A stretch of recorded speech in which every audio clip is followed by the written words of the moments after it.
everybody. Get in here, please. Get in here, please. Hit your like button. Put your like number in the chat. Don't worry. I'm not going to leave the camera on the whole time because I know I look frightful because I am still sick. Ooh, and the hair is worse than usual. Ooh, I just saw myself. That's scary. But listen. Listen. I have been keeping my mouth shut for too many days because I've been sick and I have too much to say about what's going on. And I got to talk to somebody. Now, last night we went in Discord and we talked in Discord a little bit, but it was only a few people and I couldn't talk to everybody. And I know a lot of y'all are not on our Discord server and you need to be. Why are y'all not in Discord? But anyway, we're here today. We got to get into what's going on. So I need y'all to like this video. Put your like number in the chat. I need you to send them bubbles up. I need y'all to share this video. I'm trying to figure out, should I go live on Instagram to let them know we're in here? Or should I not frighten people with this? Oh, man. Maybe I shouldn't frighten people with this because I look how I feel right now. But I can actually breathe better than yesterday. So that's why I'm out here. So I need y'all to like my video, run my video up. Make sure y'all let everybody know we're in here. I am going to go live on Instagram. I don't care if I look like this, okay? Hey, Sandy. I hope I start feeling better, too. Thank you so much, sis. Oh, my God. But the gossip won't let me rest, so, here we are. Because things are happening. People have lost their goddamn mind. We're going to touch on the stuff with Its and Giggles, them boys from England, real quick. We got a little real quick on them. I'm not giving them too much energy. That Clear Boy, What's the Dirt? That one that's been doing like the little rap breakdowns, hip hop breakdowns and stuff. Oh, we got to talk about him because he lost his man. Now he's threatening to quit YouTube, child. So we're going to talk about him. We got to talk about the way the company man gracefully roasted the hell out that boy. We're going to talk about Diddy's protected friends and what the hell is wrong with that indictment. Because that thing is worrying me. And I'm just not going to be quiet. I'm not prepared to be quiet. Plus, I got something I want y'all to see too. Okay? What else is going on? Oh, we got to look at that clip with Method Man because I mentioned that before, but we definitely got to talk about it. No, I did not see Usher and Pink deleted all their tweets. Probably because I don't really care about Usher and Pink. Tell me about it. I've been gone. I'm sick. I'm still sick. I'm just back because I can't keep my mouth shut this much. I feel like I'm being too quiet. I feel like I'm being way too quiet.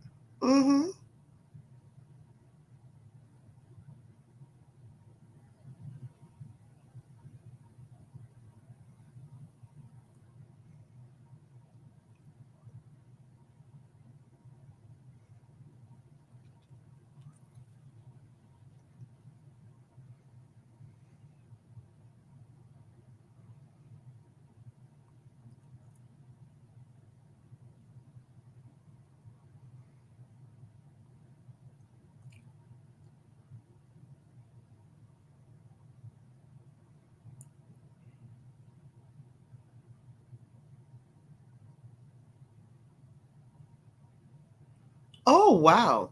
And we're going to talk about Azealia Banks, too. Y'all, I just saw something that was so bad. Did y'all see how long I got stuck right then? I swear, Azealia Banks is not okay. So we're going to talk about her, too. Because apparently I've been too quiet. Okay? Now y'all saying Stevie J scrubbed his page, too.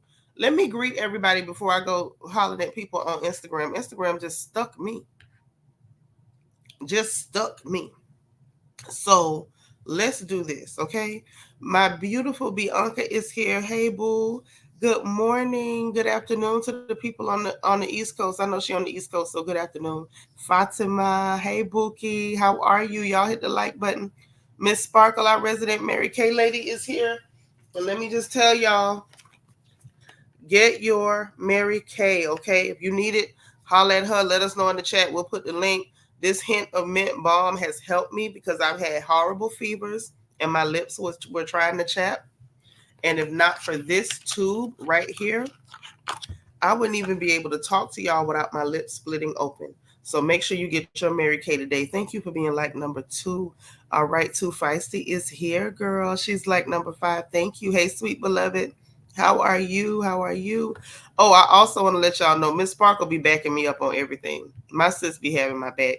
Happy to be happy. Good to see you. Thank you for being here. Happy to be happy has been like checking in on me and doing everything she can to help out since I first got sick. She has really had my back, and I appreciate that too. Patricia Joaquin, thank you for so much for being like number 6, sis. Miss Tampa, Florida, Candy Butler's number 4. Good to see you. Hey, DS, the amazing D Crazy. My sis on the phone checked in too. All right. Aries Diva is here. Happy Sunday. Good morning. Hey. And Janetta Porter is number 12. How you doing, Miss Nisi is 14. Good to see you. Hey, Trina Taylor. Happy Sunday. Thank you for being 17. D. Serotinus is number 15. And I thank you. Magaline hit it at the same time. She's 17. And Seanitra Howell is 15. Thank you, thank you, thank you. So glad to see you, ladies. Y'all, I'm so sick. My lips feel like they extra big today. I swear to God, it's like I'm talking with biscuits. But we gonna gossip. I don't care. I don't care how big my lips feel today. We are talking. Hey, U.S. Army Brad, another one of our archangels in the chat. She is like number 10. Kia Mia is 12. Good to see you. Hi there. Hi, boo. Hey, Miss Thelma. I'm trying to get better. We're going to gossip through it. We're going to gossip through it. I sound a little bit better. It's thanks to you. It's thanks to all of y'all, man. Hey, Mo, thank you for being number 26. Sandy, thank you for the prayers. Miss Thelma, thank you for being 27. Oh, man. Miss Lexi Lane in the house. How you doing? Good to see you. Make sure y'all hit that like button, okay? Please and thank you, Sharon Middleton. Thank you for being number 38. Thank you, Catherine Bennett. Thank you for being 38. Yeah, I seen like the CEOs stepping down and stuff, even the ones from Nike. Deleting tweets. I don't see a problem with that. But we're gonna talk about my problem with that indictment. I have a problem with that indictment. I'm sick, Sharon. That's what's wrong. I'm sick as a dog. I'm just not going to be quiet no more. Y'all know I like to run my mouth. I have stuff to say. And I can't just be sitting up here being quiet, sick or no sick. Shaniqua, thank you for being number 40. Jenny Patterson, hi. Thank you for being 40. Good morning. Hey, Vicky Black, how are you? Thank you for being 39. Hey, Gaby. Thank you for being 42. Listen, I'm so glad to see y'all.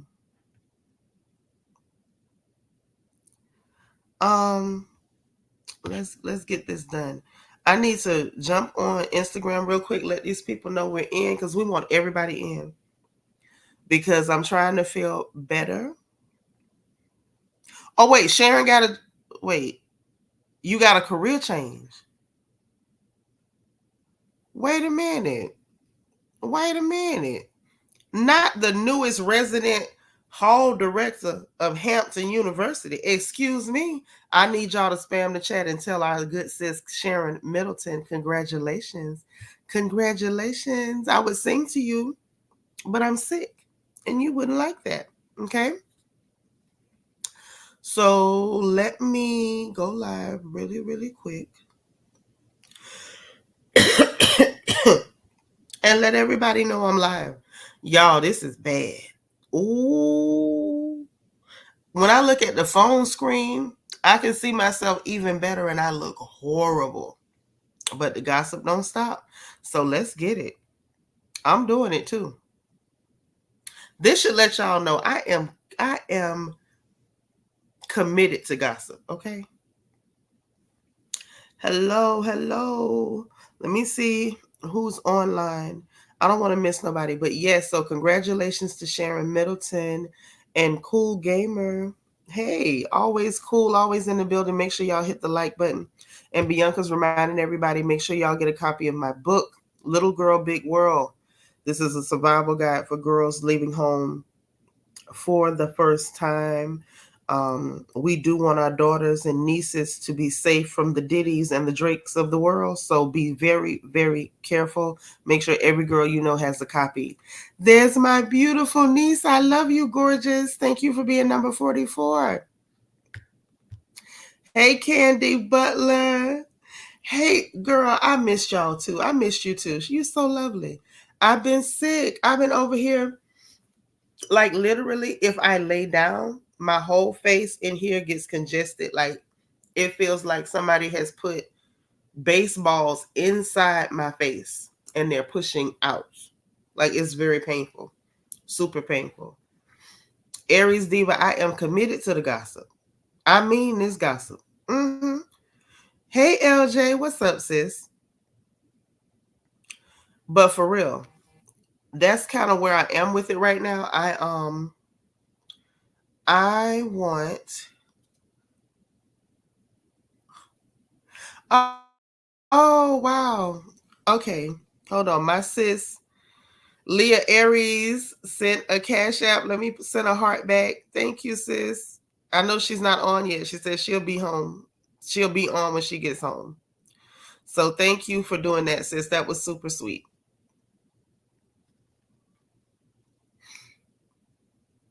Hey.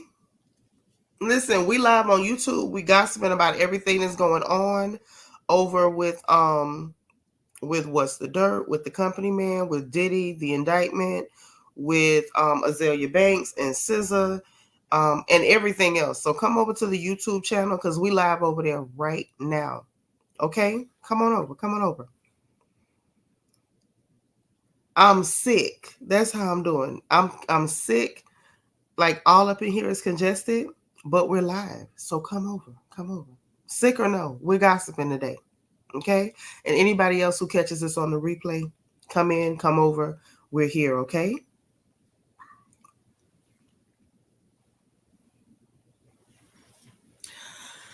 So yeah, that happened. Yeah. So that happened. So listen, y'all share the video, like the video. Let me check my bubbles because y'all know how I am about my bubbles. Let me reapply my lip balm. Uh-huh. Because I'm about to run this mouth. Now I know this is a Sunday, and we don't normally gossip on Sunday mornings because it's a Sunday morning, but we gossiping this Sunday morning. Okay. I actually have a neti pot. I have a neti pot. Mm-hmm. One of the ladies on this channel bought me a neti pot, and I still have it, and I use it. I think I need some more of those packets to go with it to put in it to clean the sinuses. But I still have my neti pot. I like my neti pot actually. Hey, one proud grandma. I'm trying. Thank you so much. You are so lovely. So look. Okay, so let's talk about what's going on between Azealia Banks and SZA first, because this is ridiculous. If we being for real in the land of for real, this is ridiculous. I cannot believe. I cannot believe that Azealia Banks is really attacking this girl. So let me tell y'all what's going on right now. So what's happening at the moment? Hey Cheryl Brisky, where have you been? It's so good to see you. Hi. Y'all hit the like button, okay? Oh, wait, before I start running my mouth, because I got premium gossip and I got gossip that I know to be a fact that don't nobody else know. So, auntie or big sis, depending on what you call me, because you know I'm something different to everybody, is about to give y'all some dirt that everybody ain't got, okay? Yes, I'm Fatima. I'm real sick, girl. It's bad. I'm wrapped up. All that. I'm not feeling good, but it's gonna be okay. I'm gonna make it. I'm gonna make it. Oh, Sandy Schneider, thank you so much for the super chat. Thank you, and Leah Aries. Thank her for the cash app. Thank you for the super chat.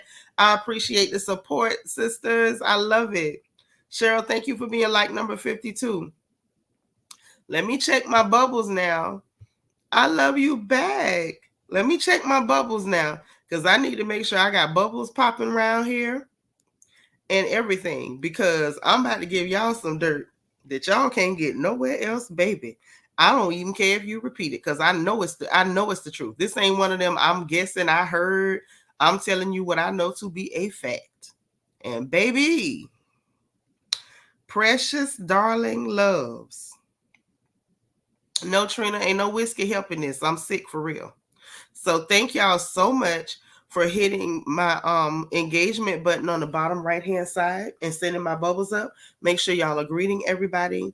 Like I always say, all comments and commentary, let's keep it on the people we gossiping about. No personal attacks, no insults in my chat. If you got a cuss, please misspell your curse words. That's all I ask. This ain't Sunday school, but let's respect the platform and let's just be nice. If you're new, please tell us it's your first time, or just put FTL for first time live in the chat, and we will be happy to welcome you personally and individually, because we are happy to have you here. Okay. Oh no, your grandbaby's sick. Tell her Auntie Nitra say feel better. I'm so sorry. Because I hope she don't feel nothing like this. I feel horrible. Absolutely horrible. Hey, I used to love cheesecake. I'm so glad you're back. Thank you. You're so sweet. I feel terrible. Listen, I need y'all to get my likes up, but thank y'all. My bubbles are moving. Wait, my bubble. Okay, yeah, my bubbles are moving, but I need a few more likes, because it's starting to make me feel self-conscious, like it's possibly some people who don't love me, and I feel like Effie White. Okay, don't make me sing, because as sick as I am, you won't like it. So let's talk about Azealia Banks first. So listen, Azealia. Oh, we got to talk about Latto with this Brokey challenge too, child, because this is a mess. She meant well, but you know what? I feel like this is kind of what people get. Let me get some tissue in my hand in case, and I will warn y'all ahead of time. If I have to blow my nose, I will mute, because that's just rude and gross. But I got my ginger ale close. I got water close. I got crackers. I'm ready. We can gossip today. I am equipped. I am ready to go. Hold on. Let me make sure my baby knows that her mother is live. Okay. Hold on. Make sure my little one knows where her mommy is.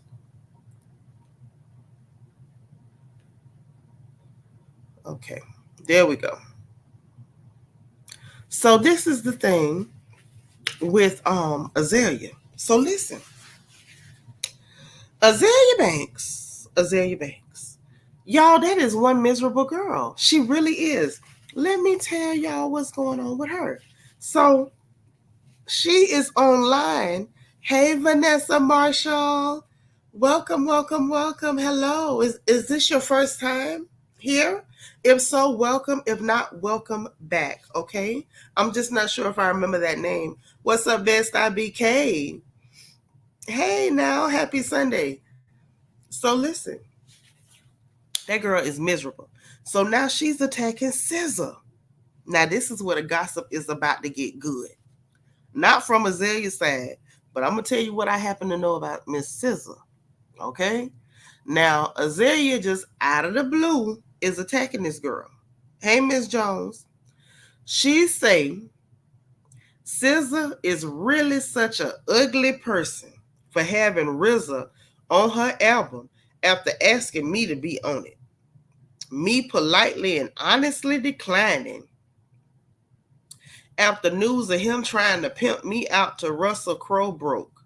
That was really a huge slap in the face and truest sign of a bee who will always be ugly.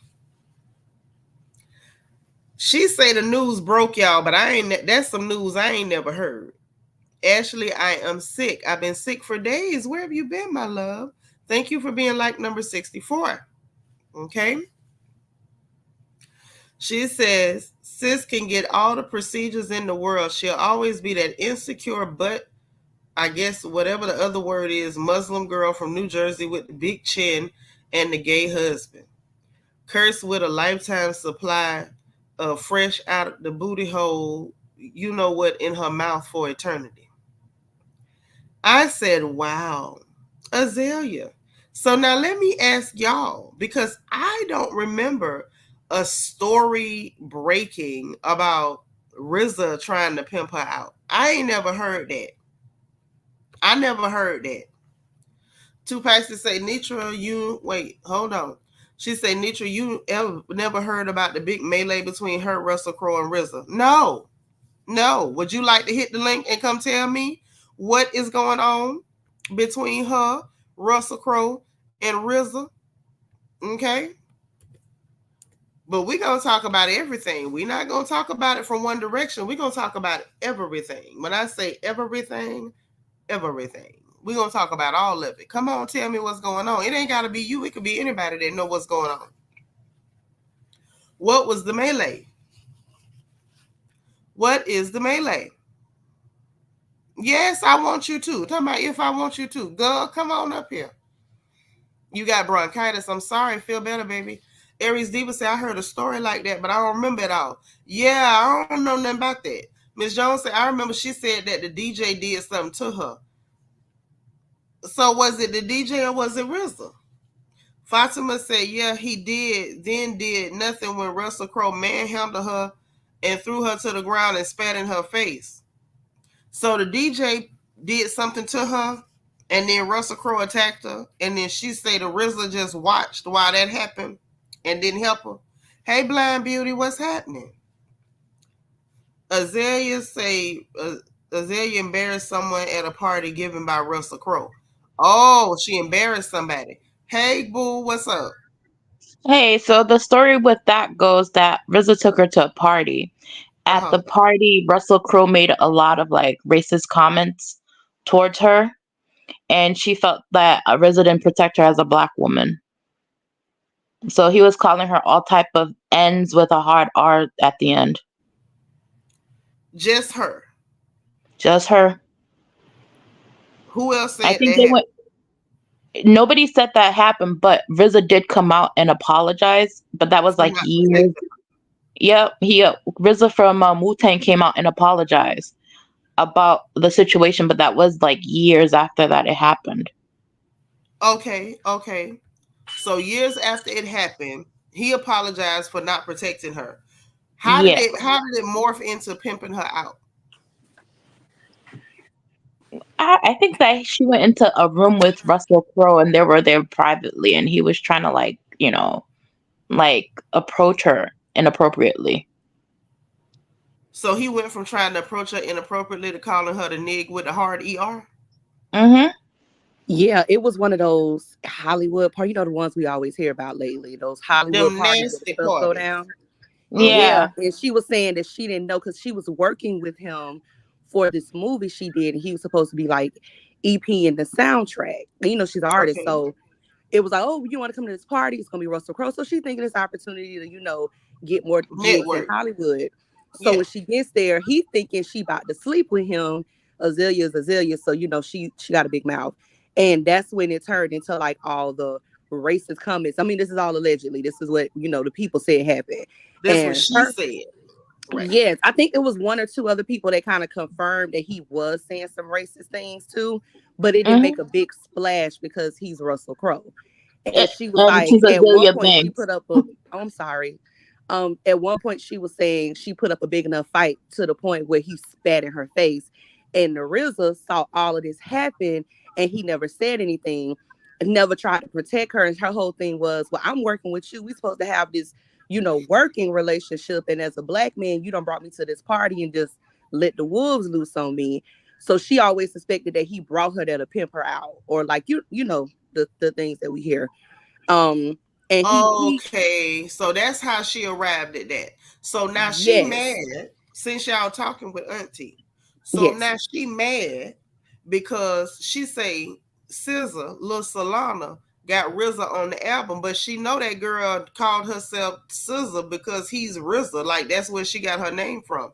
So was she not supposed to work with him because y'all had an issue in the past? Do that sound crazy? Am I taking her the wrong way?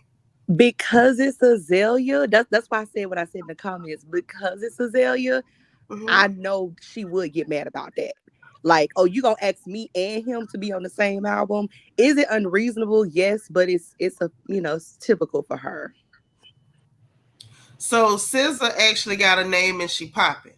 She get a chance to work with somebody who's one of her idols, which I don't agree with having no idols. No way, I don't bow to nobody. But one of her idols, clearly, because she named herself after him. And then she's giving you an opportunity to be a connected to something. Because right now you ain't got a lot going on. And you mad with her because she decided to work with it. Child, Azalea need to go take a nap. Now, what I wants to talk about Mm. is her bringing up this man, the woman's husband. I don't. It is SZA married to that man? I don't know about her being married to anybody. I Yeah, thought she me. had like I thought she had multiple baby daddies or something like that. That's what I was trying to understand. Let me just look on Google. Google is our friend. I ain't I that mean, sick. she is, well, I hate to say it like this. She has been linked to a lot of men in the industry, Well, even back when she was still a minor. I mean, you could say that, but I know better. Because the people said that her and Drake fooled around when she was still a minor. Let me say this to you. You could say that, but I know better.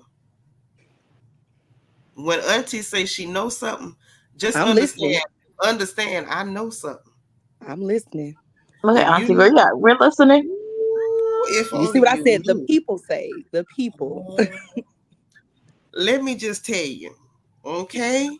Now I don't know if she's married, okay? It looked like she ain't married. That girl is not married, so I don't know what is it you're talking about. Now, if she happens to be with a man who happens to be homosexual, I'm only Mm, gonna say that's par for the course because I happen to know of a young lady, hmm, mm, who was involved with little Solana, mm. sister. Well, I will say this. It is very That known girl, that she likes to lie. she wasn't running around She is a proven with liar, so she I wasn't don't running trust much that around come with the out her mouth. boys. I'm just saying she wasn't running around with the boys. She was running around with the girls. Now that's what Auntie's telling you. I'm telling you what I know. Not what I heard, what I know. She was running around with the girls. Katrina Taylor, a lot of people have dated Kalani. A lot of people have been Yeah, connected to. I don't think that's a qualifier. And I ain't heard nothing about no. I mean, I did hear something about that, but that ain't the one I'm talking about. The girl that I know about, personally know about. You, you know what's bad? Why am I in everybody's business? These people was all the way out there in California, and I was all in their business. You know what? Y'all need to stop me from gossiping. This has to be a chronic condition. Well, Girl, it just fell in your lap. That's it. Just say it fell in your lap. that's It all. right, it fell in my lap, and it really did. I did not go looking for these people's business, but it always falls into my lap. Well, Well, back when she was still on Tumblr, because I don't know if you guys were up on Tumblr like that when it was mm, popular, but she had an account on Tumblr. This before she blew up and got successful. So a lot of her exploits, you know how it is. You just living your life and you putting like I yourself on social said, media. what I'm You're not the talking first about is person to say before that. she blew up, and I ain't talking Yeah, about no Tumblr either. Now they might you're have not been the first. tumbling. I You're not the ain't. first person to say I'm that. not I've heard talking that about no before. Tumblr. Now they might have been tumbling. I ain't talking about no goddamn Tumblr. Auntie wasn't on Tumblr. I can tell you, I ain't never been on Tumblr, but I can tell you what I know. And I know one of the girls in question, and I saw who was there in the chat talking about Aries Diva say, "No, we ain't gonna stop you from gossiping. Y'all need to stop me. This can't be healthy." But one of the girls in question is still pining after her. It's so pitiful. She be on every one of her Instagram posts, speaking to the girl. Oh, congratulations! I'm so proud. And she don't never respond back to that girl. And she know that girl. It's so pitiful. That do sound pitiful. It's so pitiful. The girl go from, oh, I hate Solana, I can't stand Solana, to, oh, I just love you so much. I'm so proud of you. I'm like, oh, listen, it's bad. It's bad, honey. It's bad. Solana got some messy ways. SZA got some messy ways now. She messy. She So that's messy. messy squared, and That's I'm all. all here for it. I'm not gonna tell everything I know because that would be messy of me. Now I gossip, but I am not messy. But baby, let me tell you, all I'm gonna tell you is this: she might have talked to a boy too, but she wasn't running through the boys, baby. She was holding hands and running through the girls. I'm just telling you. I'm telling you what the Lord loved. That's the truth. I mean, I believe it. You're not the first person to say that. I've just Because never I know. seen a person, a name, but Because she listen. That's because that's what's undercover. Them boys is for y'all's eyes. That's for y'all. But she running through them gals. Now that's what I'm telling you now. It Okay? doesn't surprise. It doesn't surprise Look me. at It happens all the time in the music industry, the y'all sports look at Ashley in industry, the chat. Look the at Ashley in the chat. I can't. I'm too sick. I and cannot laugh also like that. yeah, because I know. I mean, I know. Well, my sister had a friend who dated an NFL player, and he had a wig. The girl looked just like her, like his boyfriend, and I was just like, wow. So it doesn't surprise me. Listen, I'm gonna stop. I'm not gonna say everything. I know Ashley is killing me in the chat. Thank y'all for filling me in on what was going on between her and RZA and Russell Crowe because I'm like, why is she going off on SZA? This girl is always angry. What is wrong yeah. with Now Azealia? that for sure will trigger her. But yeah, that's the backstory on that. Okay. Well, thank you, my Ree and my Too Feisty, Yay. for Back to making the sure chat we I go. know what's going on. Oh man, I appreciate y'all. But listen, I'm gonna drop the stream yard again after I get through with everything else. Thank Gotcha. you, ladies. No I problem. appreciate y'all. I love you guys. Listen, this is why I love my family because y'all will help me know what's going on when I don't have a story straight. So listen, that happened. Shout out to Azealia. I'm sorry that happened to you, baby girl. But people still got to make their money. And I'm sorry to upset you. But little SZA, little Solana, she messy. She messy. She is. And she do messy business. Hey to Adorable. Thank you for being number 74. So listen, that ain't all. No, Sabra, I'm not reading a Kim Porter book, and I'm also not talking about that. Let's go over to Latto and the Brokey challenge. So Miss Latto, Alyssa from Clayton County, from Clay County, Georgia. Clay County, Alyssa, Latto. So you know she put out her album, right? Her Sugar Honey Iced Tea album. Everything is real Georgia themed, really good album. Most people liked it. I liked it. I think it was only one song on there that I didn't really care for, and I think it just felt a little young for me because I'm old, you know. But even that one was a good song. It just I couldn't catch the groove because you know it ain't my groove. You know, I don't think it was quite. I don't think it was menopause friendly. Okay. However, however, I will say this. However, I will say this, right? She had a song on there called Brokey. I didn't have a problem with the song. I thought it was cute, it was fresh, it was funny, it wasn't bad. But the internet people did what internet people do. This new set of young people are very, very disturbing because everything upsets them. They're so sensitive. Everything makes them angry. Everybody's attacking them. Oh, poor me. Woe is me. I'm a victim. I'm traumatized. And so they began to complain about the brokey. And to me, I feel like complaining, you're almost advertising that I am the angry brokey that maybe she's talking about in the song.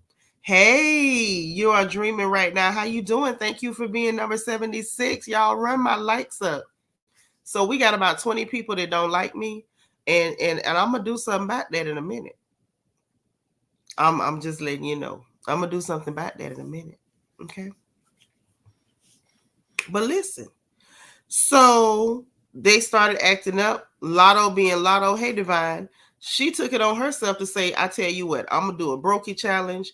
I think she said she was gonna give out $10,000 and some kind of getaway or whatever if they do the Brokey challenge while they're at work, showing themselves working hard or whatever. She's like, that was her way of kind of telling them, like, I'm not talking about hardworking people or 9-to-5 people. I think she was kind of talking about another demographic.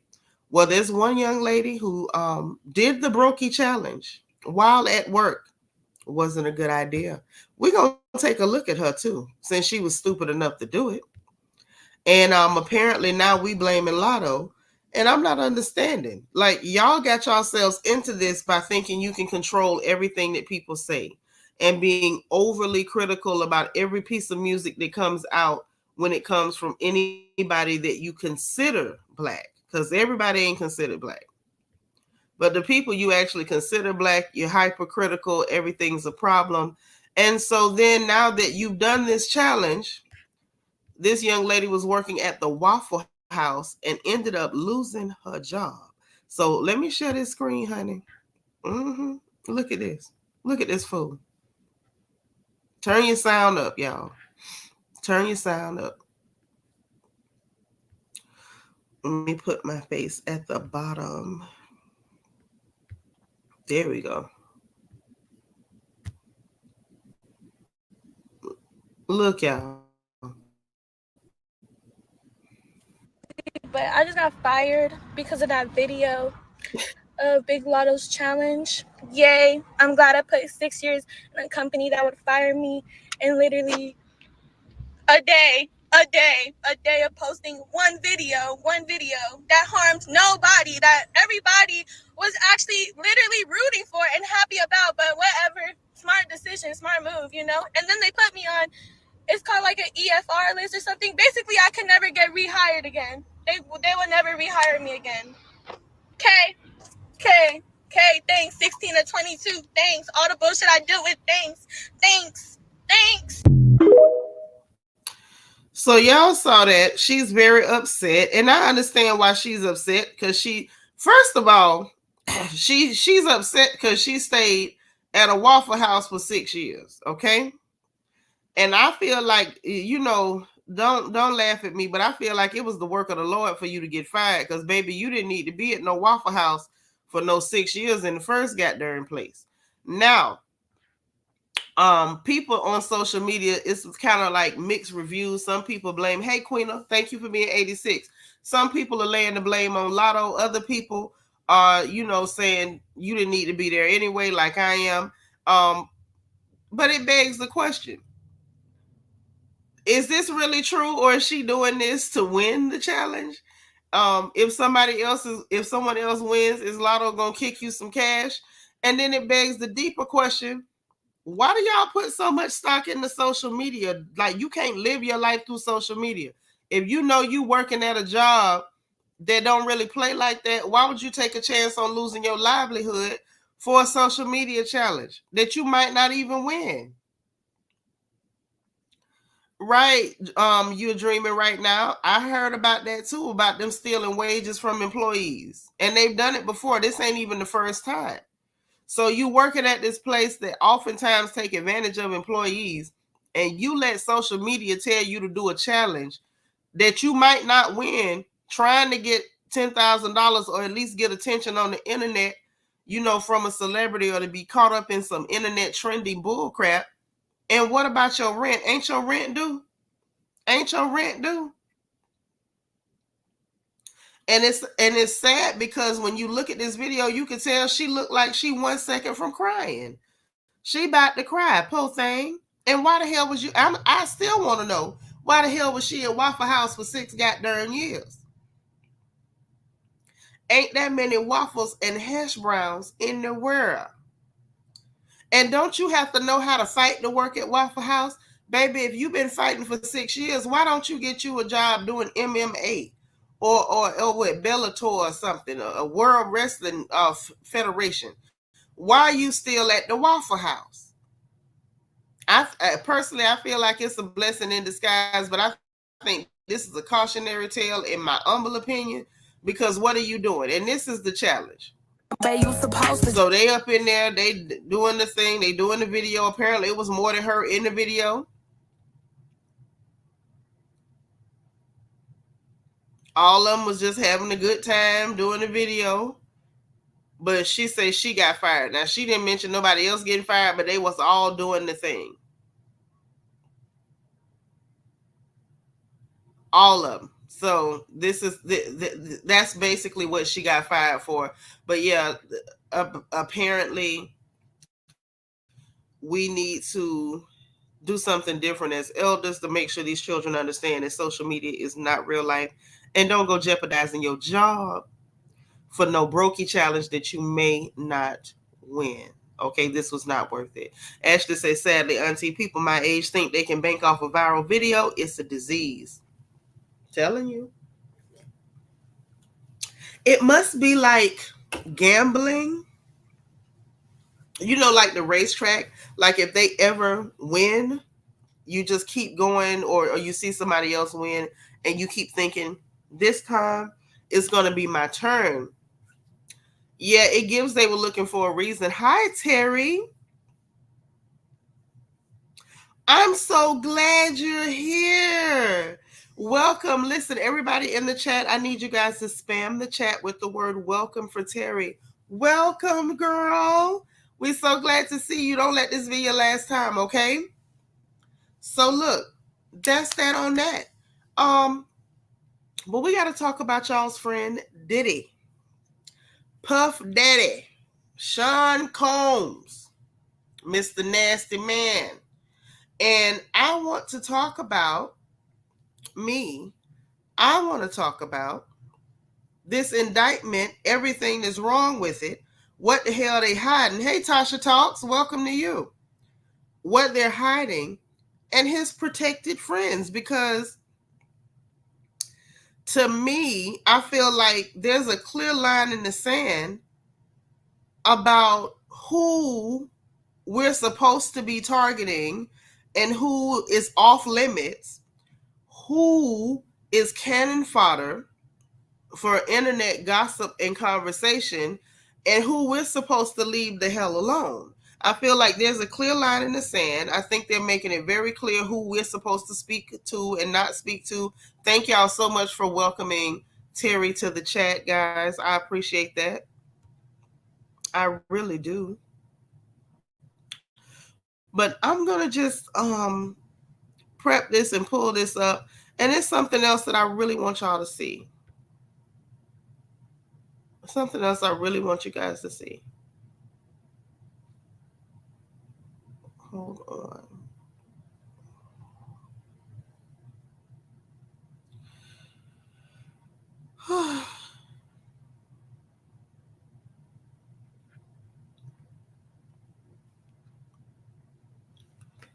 You know what? Wait. What'd you say? So they seem to go after anyone who sues a $1 billion liquor company. This ain't got nothing to do with him suing no $1 billion liquor company. This has to do with him being a lecherous animal. This has to do with him being a predator, with him being the scourge of the earth. This has to do with him being a danger to his own community and humanity at large.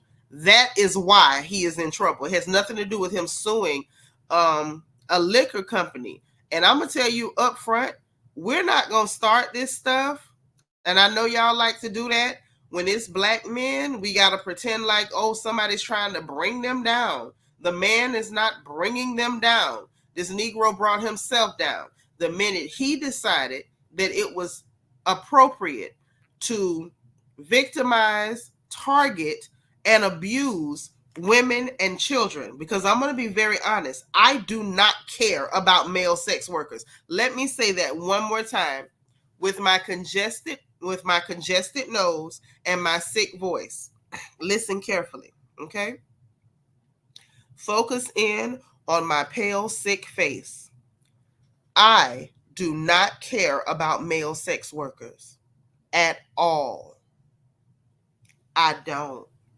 Yeah. I don't. Not even a little bit. I couldn't care less if I tried for 1,000,000 years. There's nothing I could do to make me care any less than I care about a male sex worker. And yet that's what's all through that indictment. And that's one of the things that I have a problem with. Not to mention all of the chatter online, which has been largely fed and fanned by corporate media, is thank you, sis. She said, this is exactly why I love you. I love you right back. I love you right back. By corporate media is a narrative that only wants us to talk about certain folks. And I'm going to tell y'all the truth. That dog does not hunt with me. I'm just going to be honest. That dog will never hunt with me. Never. So I'm just going to pull a picture up. And this is just one picture, because if I took my time, I can guarantee you I could find loads and loads and loads, and I do mean loads of pictures. But we're not going to do that today, because I mean, there's no point in me wasting my time. Okay? No point in me wasting my time. But I'm going to share this screen because I want y'all to look at what I'm looking at. I do. And I desperately want it to be up on this screen, because there's a point that needs to be proven. There's a point that needs to be made. Okay? Look at right there. Are we all looking at this? Are we all looking at this picture? Okay? So the point that I want to make, y'all see who in this picture with this man? And I find it very interesting, very, very interesting that these people, hey Yvette, hey Gaby, these people are not being mentioned.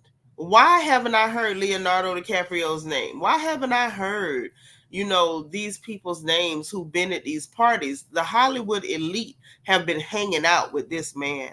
It has not just been music people. It has not just been rappers. It has not just been producers. There have been, hell, all of white Hollywood has hung out with this man. And yet we're only supposed to mention black people who rap or shake their butts or twerk or make beats. These are the only people that we're supposed to mention. And you got to ask yourself. And if you don't ask yourself, I'm going to ask yourself. I'm going to ask you. Why do y'all think that the only thing they want y'all to focus on is rappers and producers and booty shakers in the hip hop industry, when everybody was hanging out with this freaking lech? Why are they not mentioning your Democratic friends? I saw pictures of Kamala hugged up with him. I saw pictures of Oprah hugged up with him. Isn't he Mr. Vote or Die? Isn't he? Oh, yeah. So why aren't they mentioning all of those people? Think about that, y'all. Isn't that a valid question? Am I just having, is this a result of me having a fever? Am I being unreasonable? Oh, Queena, there isn't more to come. That's what I'm trying to tell y'all. They're hiding for these people. These are the people they're protecting. There's a reason that they're not mentioning those children in the indictment. And I'm telling y'all right now, anytime I mention Diddy, I'm mentioning the children that were in Don Richards' lawsuit.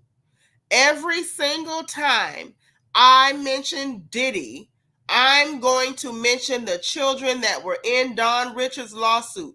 Don Richards said in her lawsuit, roundabout page 13, 14 or so, she said, I think it was page 13, she said that there were underage children, underage girls that were scantily clad. They had been given illicit drugs, and they were some lethargic and some were passed out while Diddy and his friends performed sex acts on them. And now we have a 14-page indictment that spends 5 pages making sure we understand that they are only going after him and the people that work for him. And they did not mention those children. And I submit, hey, Lollylop, I submit that they didn't mention those children because then they got to mention the clears that are in Hollywood. Too adorable. Y'all can go on up the wazoo with that. I'm not talking about a doctored picture of him and Kamala. That's not what I'm talking about. I'm not talking about a doctored picture. We all know about the doctored picture. He's been around all those politicians, including her. All of them. And these people are leaving certain things out of that short indictment, only 14 pages, because in order to tell the truth about all of it, then all of them have to go down. They are still protecting him from the most egregious crimes that he has committed simply because they do not want to have to bring the rest of them down too. And I think as our community, and you're not going to tell me that there were not an overwhelming amount of our girls that were taken, abused, and we don't know what happened to those children. And I think we do them a disservice when we sit up and make jokes about baby oil and lubricant when these girls were abused and for all we know could have lost their lives. And the fact that we as a community are not fighting for them, we're not asking questions about them, we're not checking to say, hey, you need to give an account for these children. We have failed these children, and we continue to fail them by making jokes about baby oil and freaking lubricant. This is disgusting. This is disgusting. This picture is not the exception. It was the goddamn rule. This is not the exception. I'm going to say it again. This was the rule. Those people were there. All of them were there. They all took part in it, and everybody is protecting him from the worst of his actions. Ask yourself, right?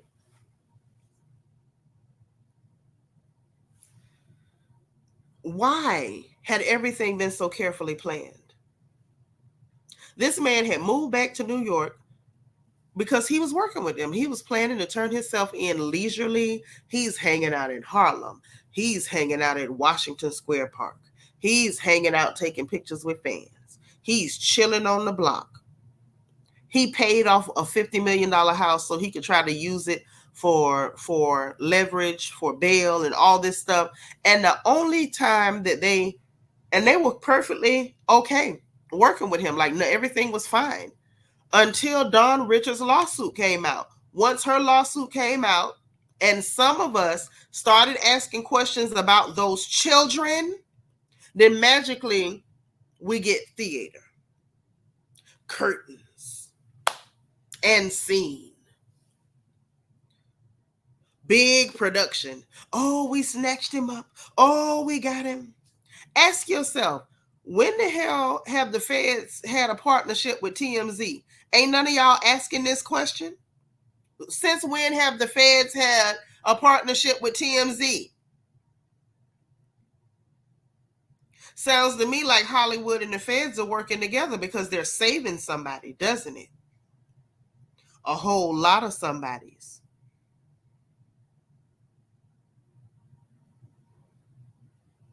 Seems funny to me. And who ever heard of making a whole production? 1,000 bottles of baby. Do we really care as the public how many bottles of baby oil? Is baby oil illegal? Why do we need to know how many bottles of baby oil? And how come nobody's asking the question, why are y'all sending us a bunch of bull crap instead of explaining what the hell went on with these children? Have y'all noticed even in the blog cycles, the blog gossip cycles, nobody's even mentioning Dawn Richards' lawsuit anymore? Y'all don't think that all this happened to make sure they buried that lawsuit? Nobody stopped talking about that Little Rod lawsuit, and I still say that was fake. I believe in my heart that Diddy paid that man to make that fake lawsuit so that everything people accused him of after that would sound stupid. And they still talking about that. They still talking about Cassie and her lawsuit. And nobody's even asking, how come if Cassie was there at the same time as Dawn and Dawn saw her getting beat up, if Dawn saw little kids, how come Cassie didn't mention them kids? Why didn't y'all, how come y'all not asking these questions? Hey, Leslie Love. I know I'm sick. I mean, if I'm delirious, if y'all think the fever got me talking crazy, just tell me to hush. It could be. Hold on. I need to take some more Tylenol anyway. Maybe the fever got me talking crazy. It could be the fever. It could be. But it's too many questions, and I feel like, hey, Brown Style, I feel like when you start having too many coincidences, it ain't no goddamn coincidence.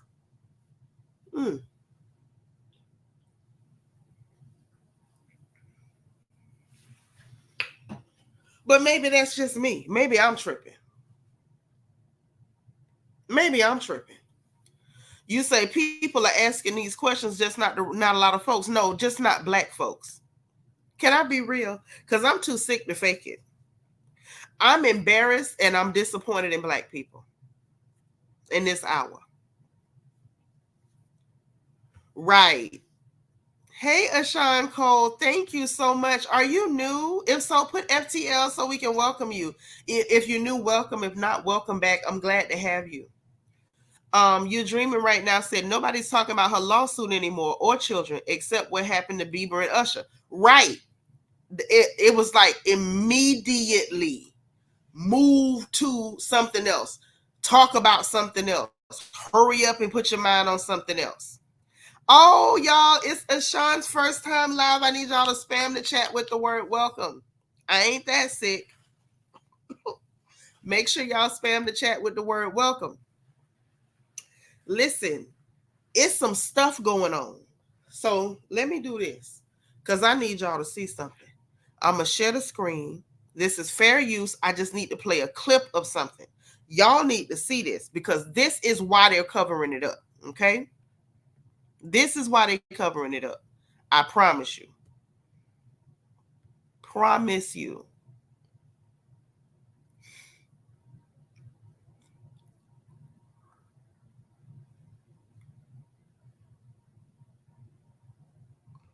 Hold on.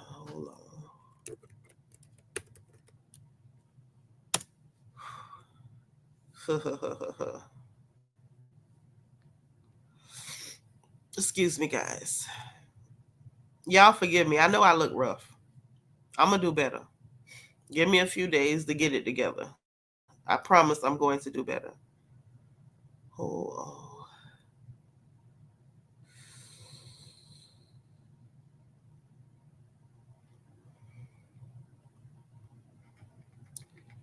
I think, is this the one?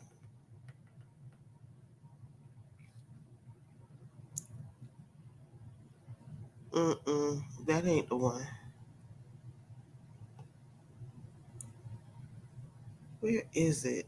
Hold on. I got the link if it's not here. I think this might be the one. No. Hold on, guys. I got it.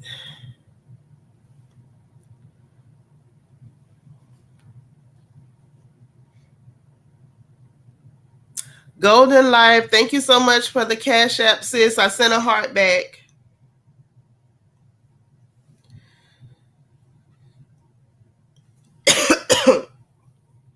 Thank you. Hold on. I need y'all to see this. Hey, Candy Delight.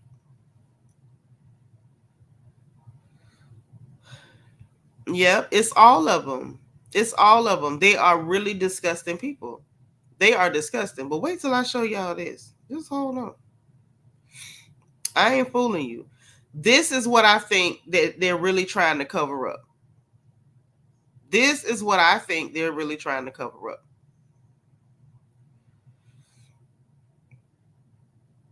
Hold on.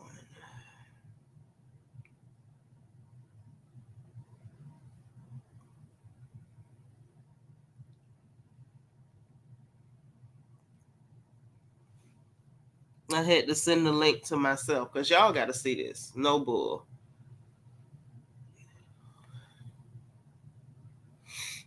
When y'all see this one, you might say I'm crazy. Y'all might say I'm crazy, but then again, you might not. You just might not.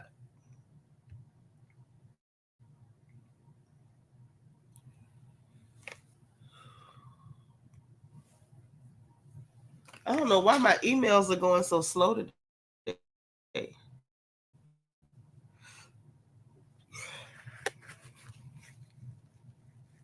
Okay, here we go. Got it, guys. I got it.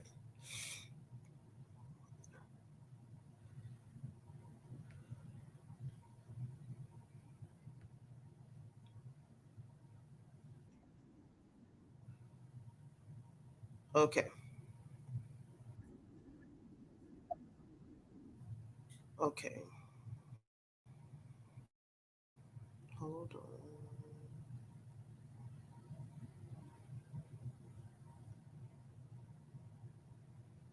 So this is fair use. I'm going to put the link to the whole video in the description box.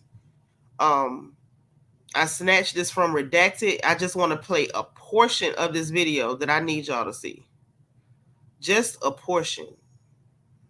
Small portion.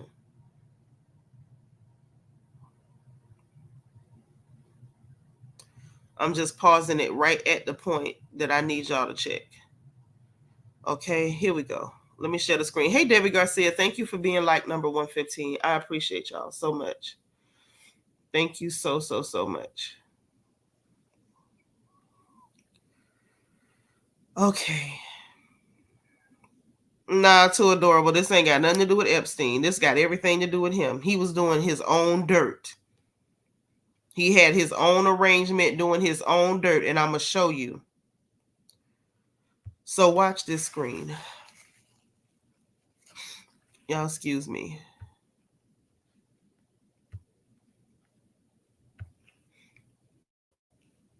Again, this is fair use, but I do want y'all to see this. This is what I believe this is all about, okay? This right here. I'm going to go back to like a second or two before. That's Miss Natalie. I don't like her all the time. She pretty cool. I like her husband better. I really could do without her. But we're going to hear her voice just a little bit before we go into this portion of their video that I need y'all to see.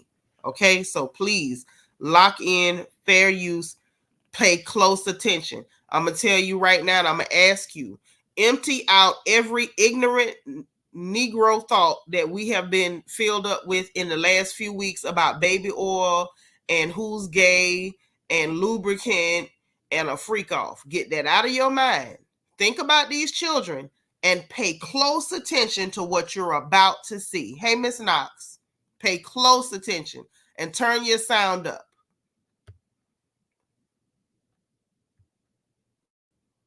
Look, watch how this video ages, which is still live on the CBS station. Watch. We're going to watch it in its entirety. Acres of land in San Diego County. That's what one dad gave his son for his 13th birthday. He posted about it on social media, and their story went viral. Rapper Sean Combs even posted about it.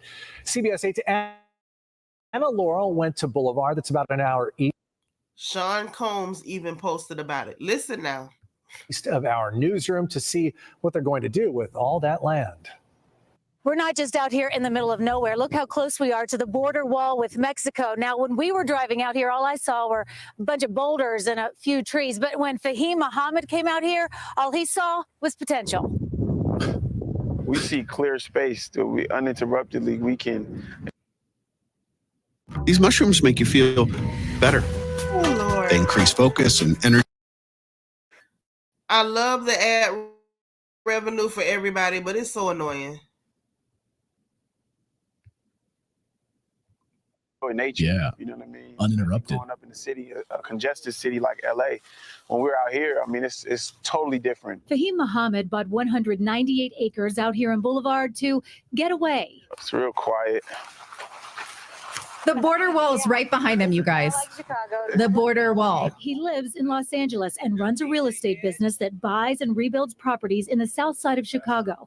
He says to create a better living situation for the Black community there. What's happening with this renovation right here? His company, Oasis Investment Group, even teaches people home ownership. These are people that have had families on government assistance for years, and now they're actually enrolling in courses to learn how to buy their own homes. Fahim says his mom taught he and his siblings how important it is to own your own property and to help their community. So when his son Fahim recently turned 13, he gave him 40 acres. I thought it would be a great opportunity to teach him a life lesson about the value of land. And they're teaching other kids from LA these lessons too. So all them regular rocks you picked? They bring inner city kids out here to hike, ride ATVs, and build campfires. You can tell how much their family loves it when I ask them what it's like out here at night. Amazing. It was fun. You get full view of the stars. It's like, because like there's no city air. lights out here, so you get to no pollution, stuff like that. So you get to see like clear sky. You all can see the all the stars. stars. It's really It was fun. 13-year-old Fahim has some ideas for his property. You can build like ATVs like around like, the whole thing. It's like once you build a zip line from the mountain. And even though they're right beside the border wall, they've had no problems. Out here, these city kids No enjoy problems. their own private Getting victims. You got fresh water, you got clear skies. At night, you can see all of the stars, the moon, the sunrise is beautiful. in Boulevard. This is Anna Laurel for CBS 8. So, I spoke to former 24-year veteran of the Customs and Border Protection who was stationed right there. Okay. And JJ Carroll told me today, he said, no one lives in Boulevard except longtime border residents and people wanting to be criminals. He said, quote, would you ever buy your son land on our border? Crime, violence, rapes, murders, drug cartels, human smuggling cartels, all day, all night on your property. No, not unless you like those things. Right. And I'm gonna stop it right there. Not unless you like those things, and I'm just gonna let that sink in. Now, if you think for 1 minute, if you think for 1 freaking minute that there's not a connection to there being children being trafficked, being abused at these parties, 198 acres at the border. And Puffy posted about this guy. Like, that's an associate of yours, Puff. Where y'all getting these kids from?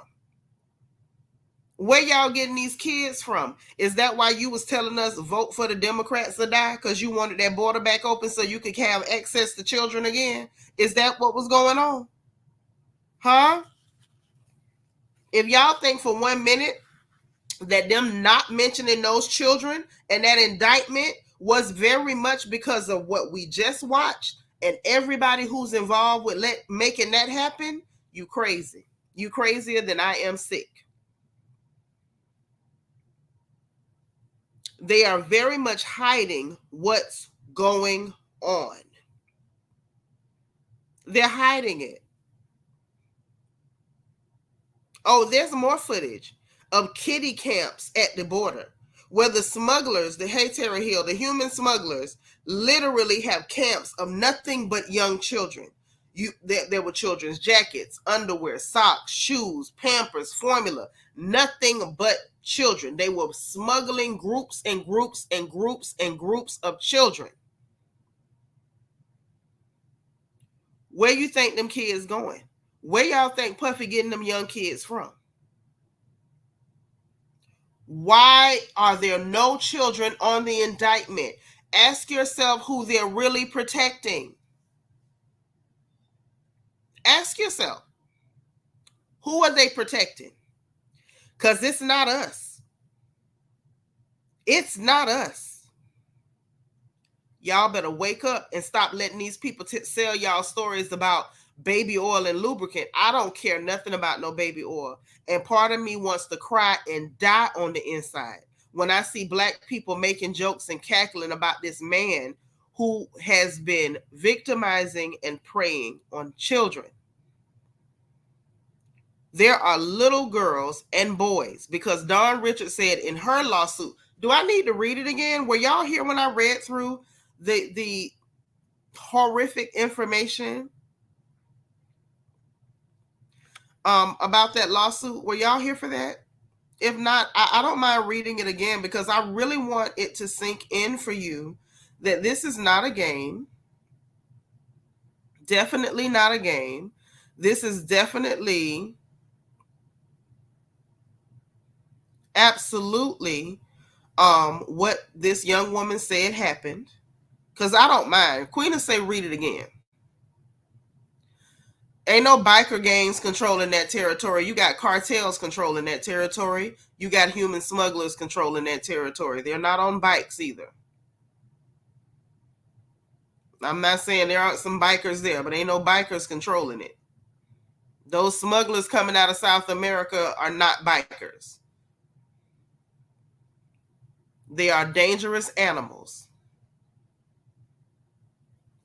Well, you might be right about that, baby. They might be working together. But they done made Auntie mad. So now we're going to talk about everything. This is what she said happened. In her words, I'm on page 13 of her lawsuit. Item number 60. For those of you who missed it, this is Dawn Richards' lawsuit. This is what she said she witnessed, and she assisted in covering up his crime and harming those children. Not only did she assist, according to her timeline, Cassie was there, who also assisted, did not call the police. Neither did Kalina Harper. Neither did this Capricorn Clark person. There were a party full of people who either participated or watched the commission of these crimes and failed to report it to law enforcement. These are the people that the federal government, the FBI, are actually protecting, okay? Dawn said, I want y'all to pay close attention. I know my voice is bad, but I'm going to read this to you.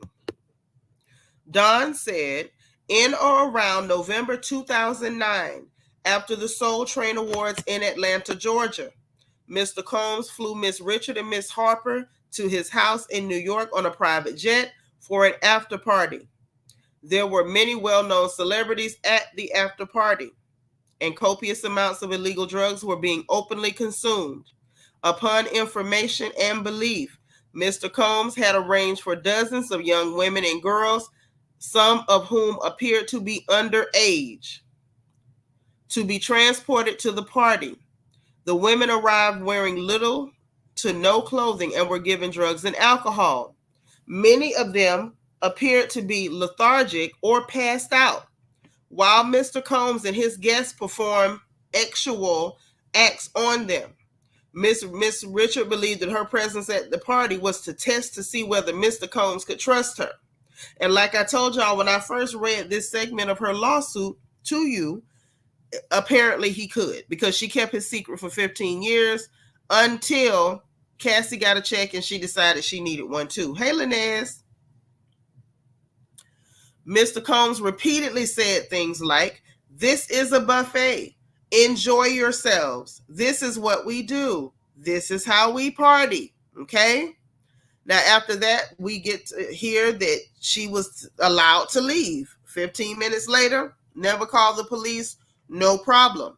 But this lawsuit was the talk of the internet for all of a couple of days until we started to ask questions about these underage children. She made other references to there being children there. On many occasions, Mr. Combs had parties in his Miami, Florida residence that lasted for several days. At one of the parties, Miss Richard witnessed Mr. Combs openly stating that he had arranged for bus loads of young exotic girls such as mixed, Black and Asian, Indonesian, and albino. And some of us understand the implications of him searching for albino children. Once again, Miss Richard observed inebriated young girls being sexually violated by Mr. Combs and his guests in a state of panic and terror.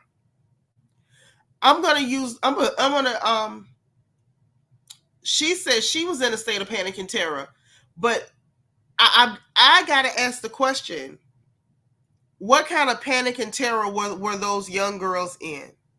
What state of panic and terror were those children in?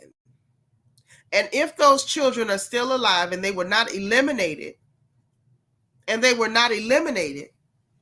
why are we in this community not outraged and outcrying for those children? Why are we not doing that? Why are we sitting up cracking jokes about baby oil? Why are we cracking jokes at all? And y'all know I'm one of the biggest jokers. I got jokes for days. I got jokes about everything. But if we're being very honest, I don't see anything funny. I see nothing funny at all about children being trafficked, being harmed. Tara Hill, as far as I'm concerned, I'm willing to bet in my heart, I believe the FBI may have been involved and assisting him in trafficking these girls, because why else in the hell are y'all protecting him from these charges? Why else would you be protecting them? If you didn't have anything to do with it, if none of your superiors had anything to do with it, you should have served him up on a silver platter. As far as I'm concerned, if the FBI wants to prove that they're not a part of it, then you need to add that to that indictment really quickly. And I mean, you need to add that to the indictment in a hurry. Because if you're not going to charge him for that, then the only thing you're leaving the American public to believe is that you all were assisting him. You are a part of the smuggling in at the southern border and other ports of entry, young girls into this country for the purpose of them being used, trafficked, abused, and possibly eliminated. Because where are those children now? Where are the children now? I'm only asking. Again, don't mind me. I'm a very sick lady. This could just be the fever talking. Let me take a BC powder. Maybe, the headache is trying to come back. This could just be, that's what it is. Don't mind me. This is just the fever talking. It's just the fever talking.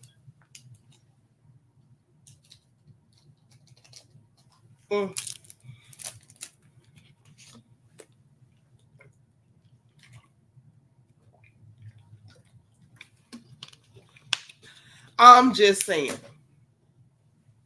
Because at this point,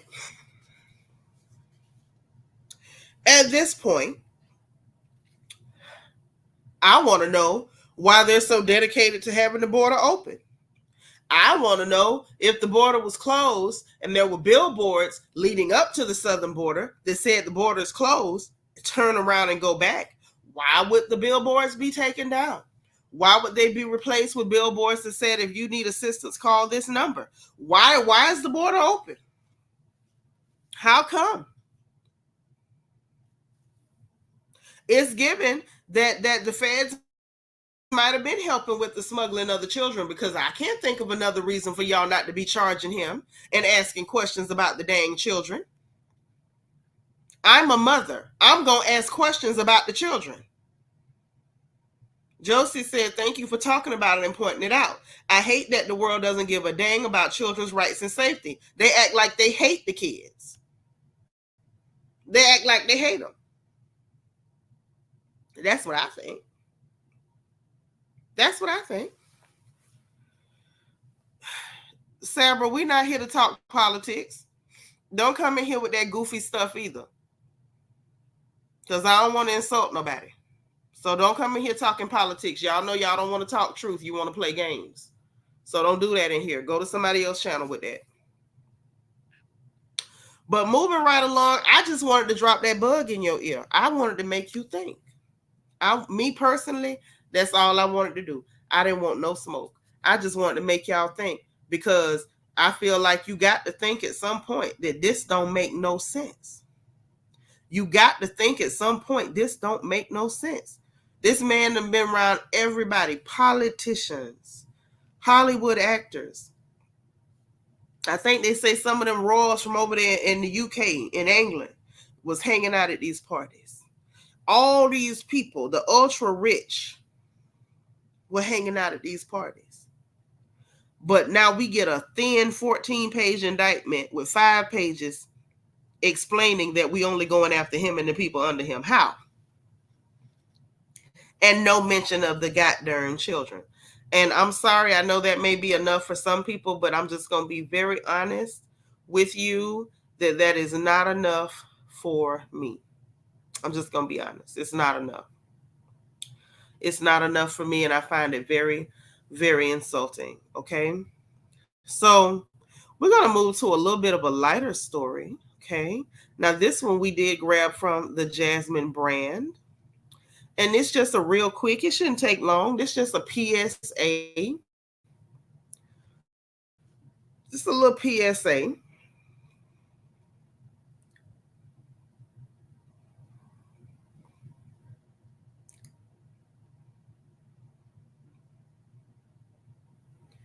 Shouldn't take long at all.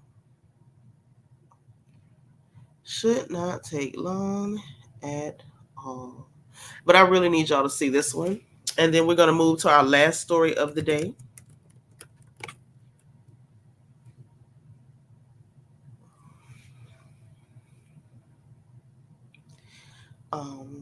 This one, like I said, is just a PSA. I didn't want, I don't think any of us wanted this PSA, but we got it. I know some of y'all might be really hurt by this PSA. It might hurt your feelings a little bit. But overall, I think it's going to be okay. It should anyway. Hold on.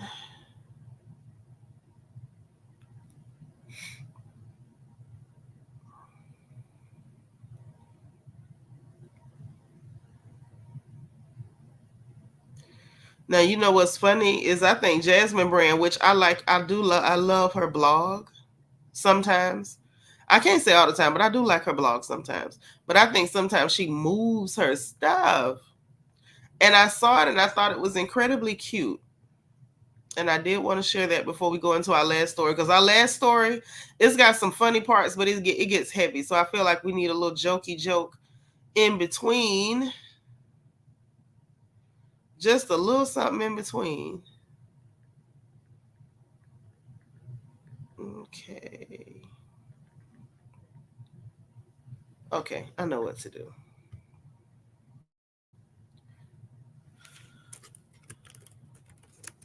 Because I'm going to get it either way.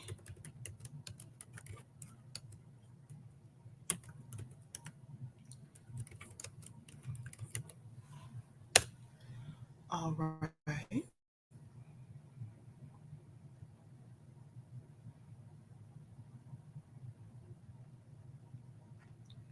Yeah, I don't want the whole thing. I just want a clip. Because we had one good clip, child, of Method Man on the Tamron Hall show. How many did any of you guys catch him on the Tamron Hall show?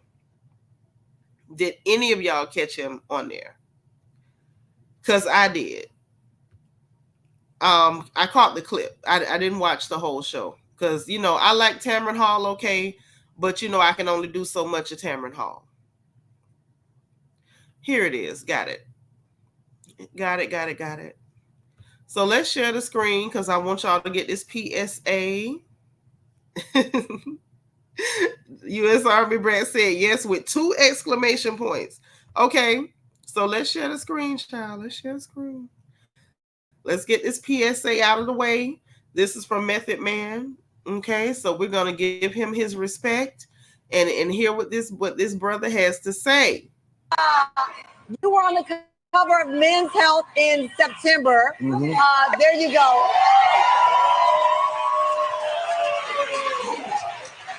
Yeah. Fire. So you, in the article, you said, I'm not a sex symbol. You said sometimes you don't want to be lusted over. Yeah. You just want to be respected. Yeah. Okay, now, listen. Look at her face. She can't even keep a straight face. That's a shame. Tamara, you going to hell? I'm going to ask you this question, and I mean it with all love, because of course we have great respect for you. Yes. But I will tell you, at the Usher concert just the other day, you took your shirt off. Yeah, You took your shirt off in front of thousands of people.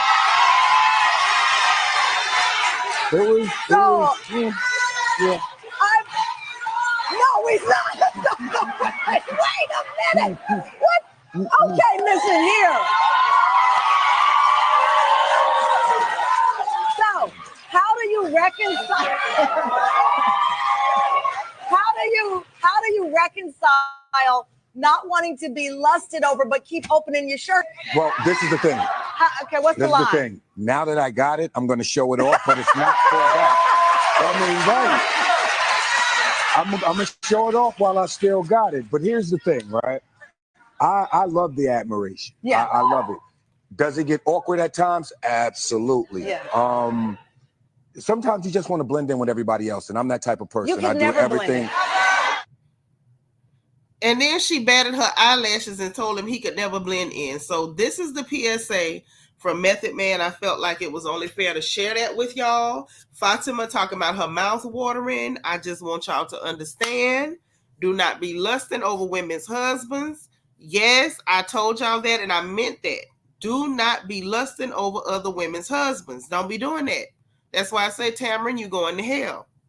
Now, this is the PSA. This man asked y'all as nicely as he knew how to stop lusting over him. He said, y'all is nasty. Y'all being nasty. Y'all got nasty minds. And stop lusting over him. He said he just showing it because he still got it. But he said it's not for that. And he's asking y'all in his best Sunday school teacher voice to stop being nasty. Okay? And Tamron Hall, that includes you. Stop being nasty. Okay? Tamron, batting eyelashes at that woman husband. Stop being nasty. Okay? Now, moving right along. Y'all, we have had some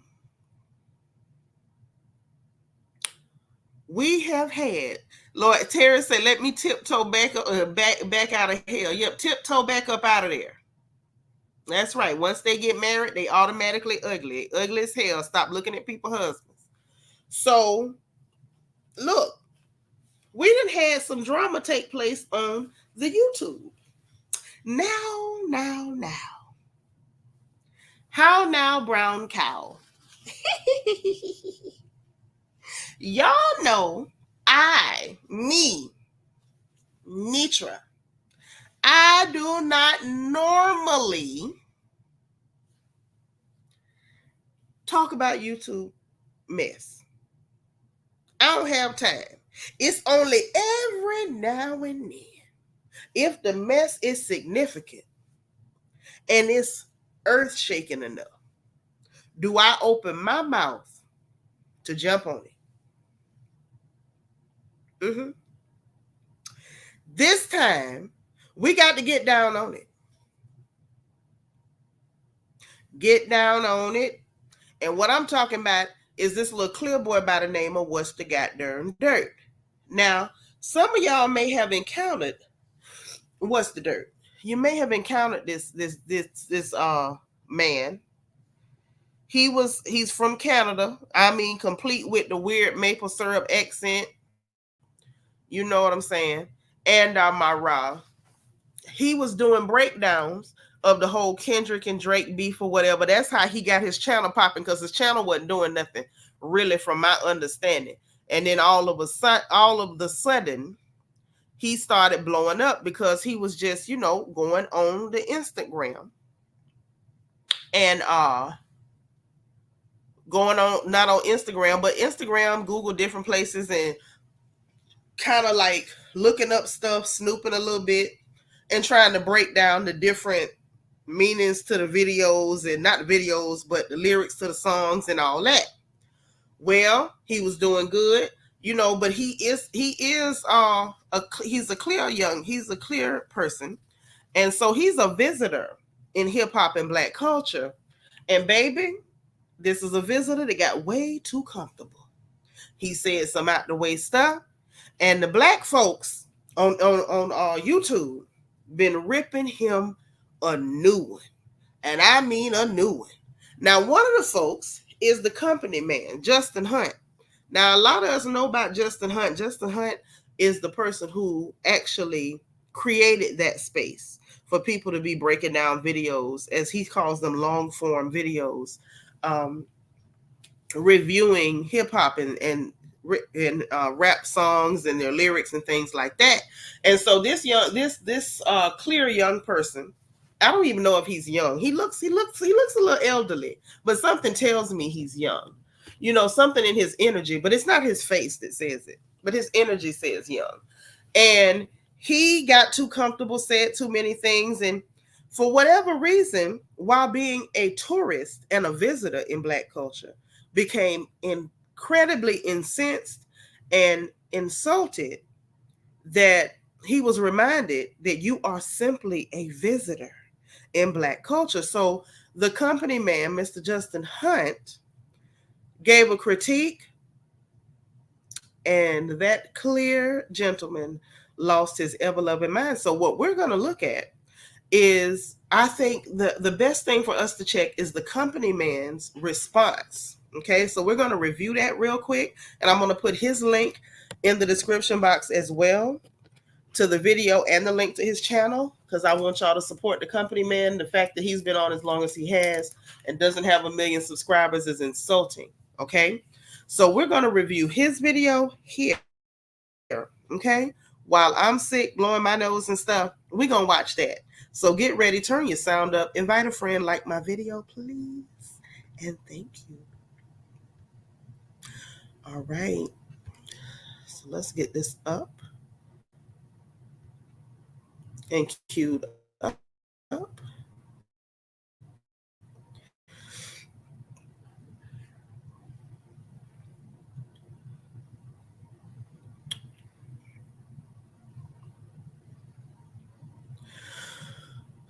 Y'all, it's so hard to breathe. When I say it's hard to breathe, it is so hard to breathe. All right, so let's share the screen.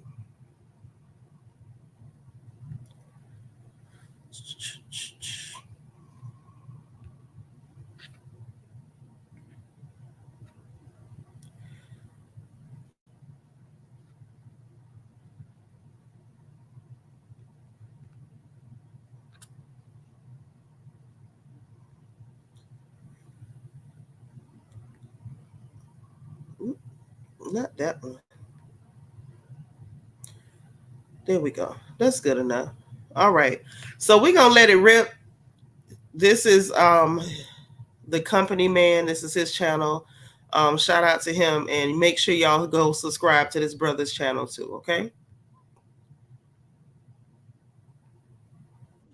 It's just a more evolved form of what he was doing. That's all it is, right? As far as the fancy editing and all that stuff, right? And he's calling himself the more evolved version of the person he's copying. Ooh, if this ain't the most sarcastic take. If it's not, hold on.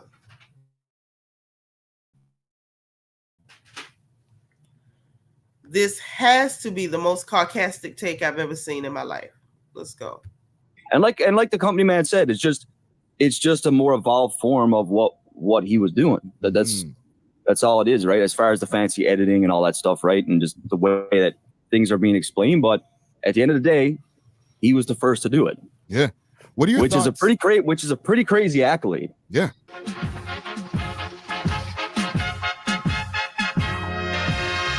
Justin Hunt is here. It's all happening. Okay, I'm not gonna play his intro music and all that, but we're gonna let him do his thing. Hold on, let me get his sound back. This is What's the Dirt. What's the Dirt is a YouTube channel that blew up as a byproduct of Drake versus Kendrick Lamar. Right now, essentially, he's rap's greatest Google snooper, a sometimes unhinged at-home detective whose truest value offering is forcing his myopic perspective on Black people engaged in conflict. He knuckle drags his way down to his cave in Canada, where he Google snoops on every girl that hangs out at Drake's house, or pocket watches Kendrick Lamar's contributions to his community, and E investigates Whitney's sister, and now he's graduated to counting the number of times Drizzy says nigga. What do you mean by that? Now, I called out Dirt in a video I made called What's the Dirt's Awful Drake Theory. It's based on a particular point in his Family Matters snooze fest where he belches out bullshit expertise on Pyru politics and speculates on Whitney having postpartum depression, weirdly admits to researching Dennis Graham's entire genealogy, which I actually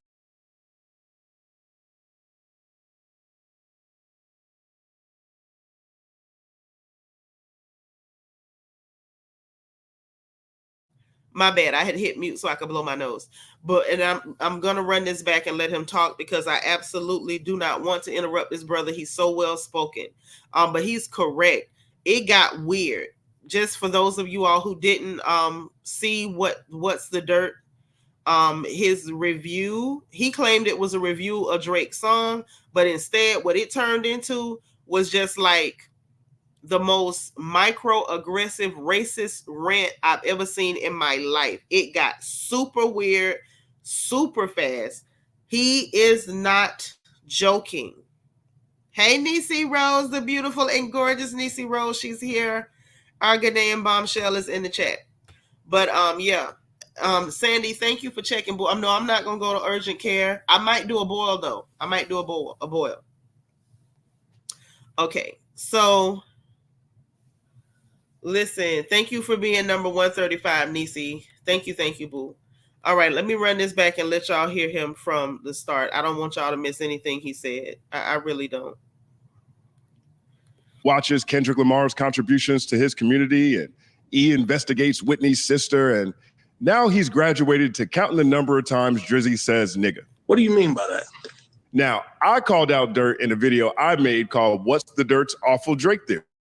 It's based on a particular point in his Family Matters snooze fest where he belches out bullshit expertise on Pyru politics and speculates on Whitney having postpartum depression, weirdly admits to researching Dennis Graham's entire genealogy, which I actually think should be a crime, and offers a theory that Drake says nigga 37 times in Family Matters because he's 37 years old as a means to prove he's been black his entire life.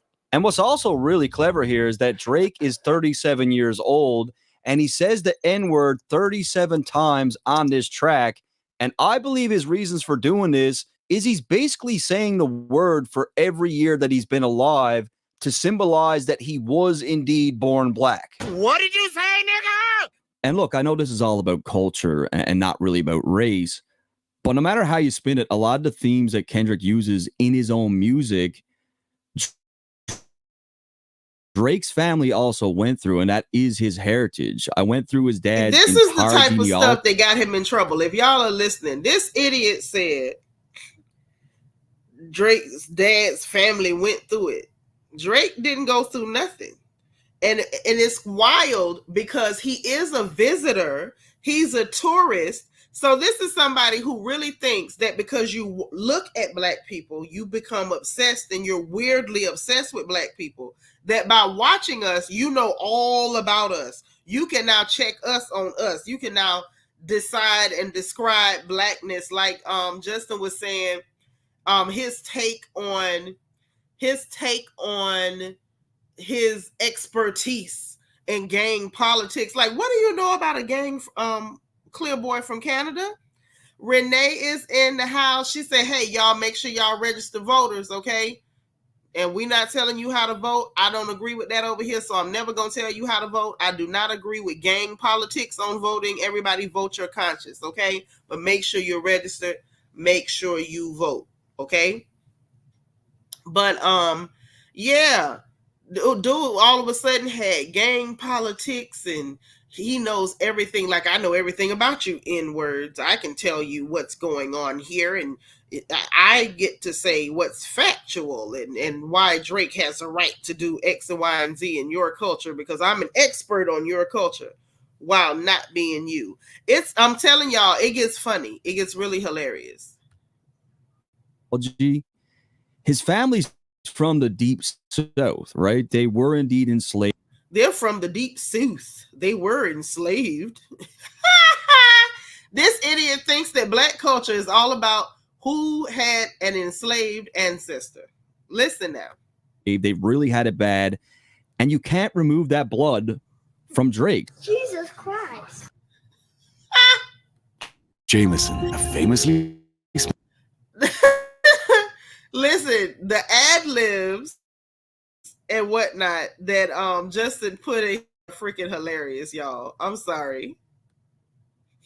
Right. And he called it clever too. Now, in my video, I argued the insanity of that position because it doesn't work for him nor Drake. If Drake really did that, then that's the whitest thing in the world and 100% supports Kendrick's entire point in this battle. And if Drake didn't do that and this bum's reaching, then that means What's the Dirt, as part of his research, literally sat in his cave in Canada and counted niggas in an attempt to prove Drake's blackness. Stop it. Get some help. Now, a number of you who watched that my man said he sat in a cave in Canada and counted niggas. I'm sorry. Listen, y'all, is this the medicine talking or is that funny as hell? That man said he sat in his cave in Canada and counted niggas. Oh, I'm so glad to be live laughing with y'all. Let's go.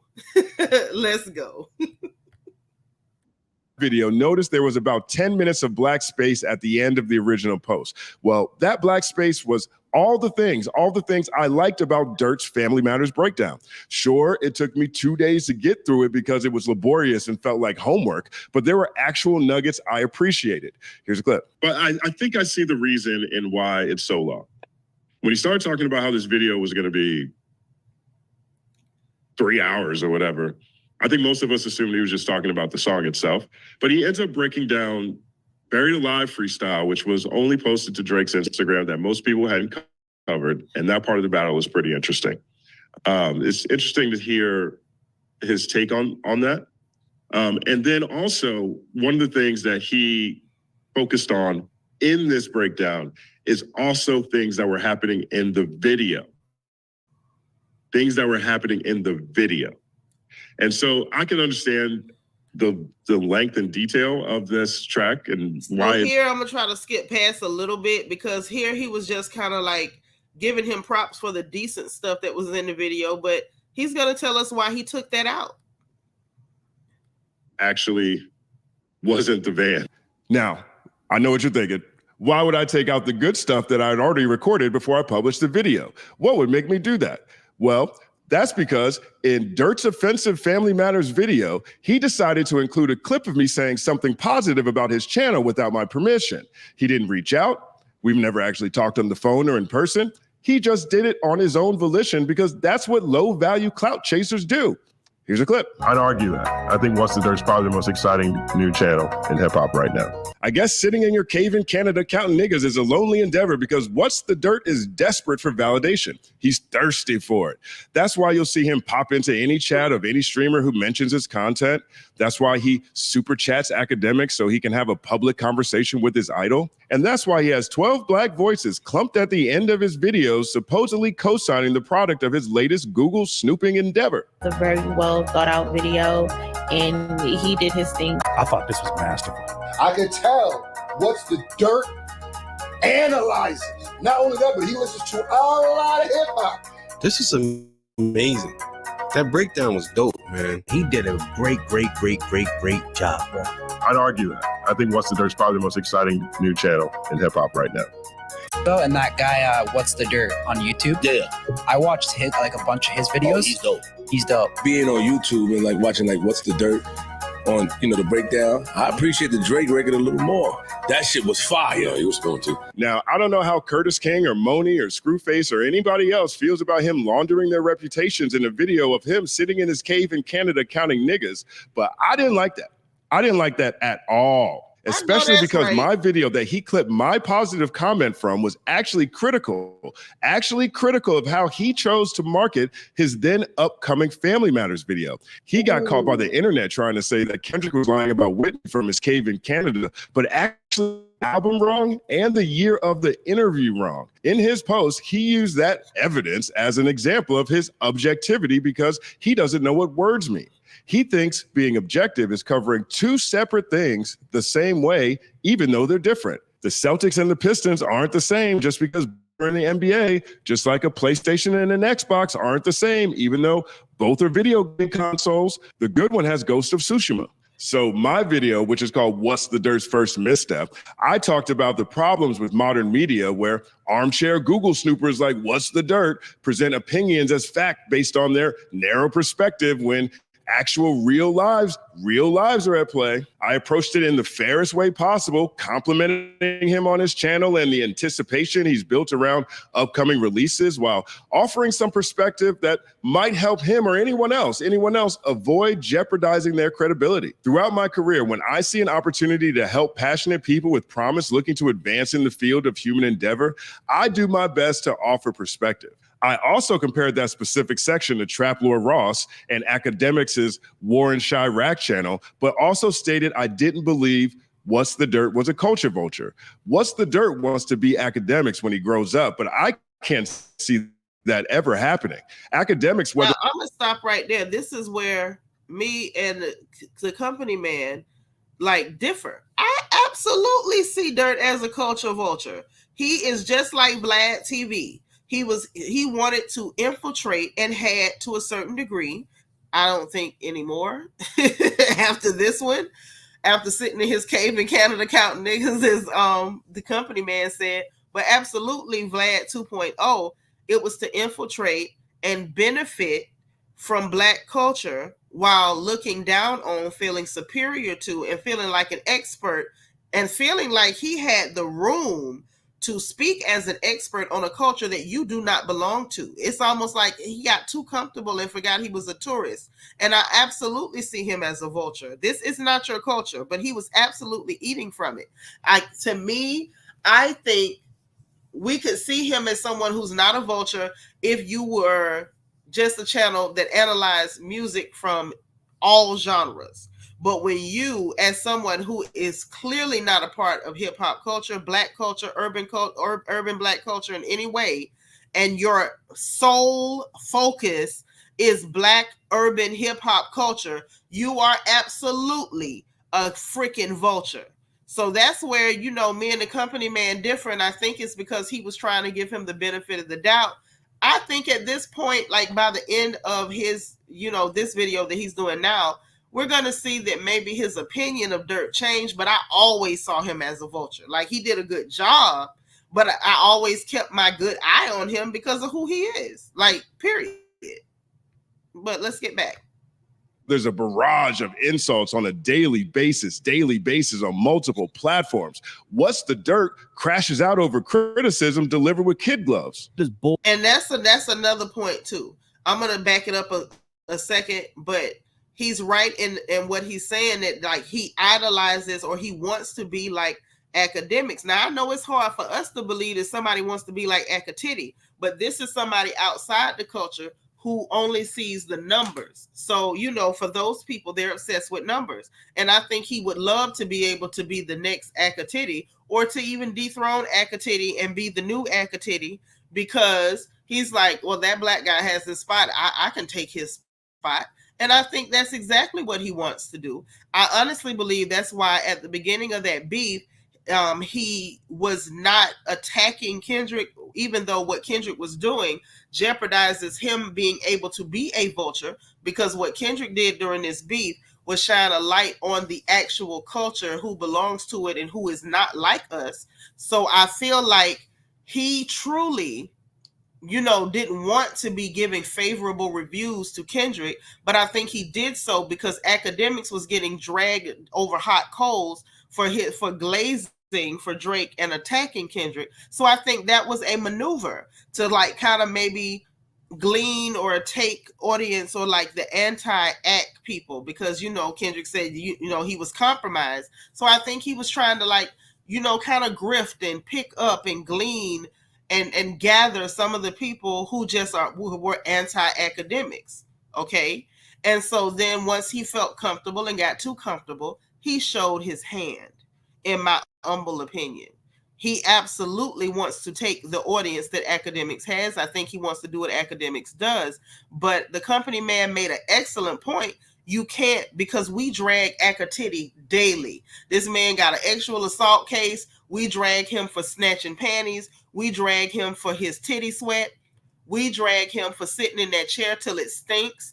We dragged him for being scared of Saucy Santana. We dragged him for picking on women every day and being afraid of men. We literally drag this big, fat, funky thing for everything. And he does not run. He stays on his platform and he doesn't lose it either. Let me let y'all finish hearing what he got to say. It's on a daily basis on multiple platforms. What's the Dirt crashes out over criticism delivered with kid gloves. That is bullshit. That is fucking bullshit. Fuck this guy. Either way, Dirt missed the message and leveraged my name, image, and likeness to co-sign his culturally offensive video. And I didn't want that to ever happen again. So during the edit, I decided to cut the good stuff out because what's most important is that everyone understands that What's the Dirt counts niggas from his cave in Canada. I'd say that's surprising, but what do you expect from someone who brands himself What's the Dirt? Names are powerful. I named myself the company man because that's how I felt working in investment banking, slaving away for someone else's tax break while writing about rap music on the side, dreaming of the day where I'd have my own company that was centered on my passion. Because I knew the term wasn't flattering in any capacity, I made sure I read and watched anything company man related, so I was prepared to rebuttal anyone who tried to use it against me because they disagreed with my opinions. That moniker connected with me personally in the aspirational and in the present. What's the Dirt's moniker makes sense too because he specializes in beef.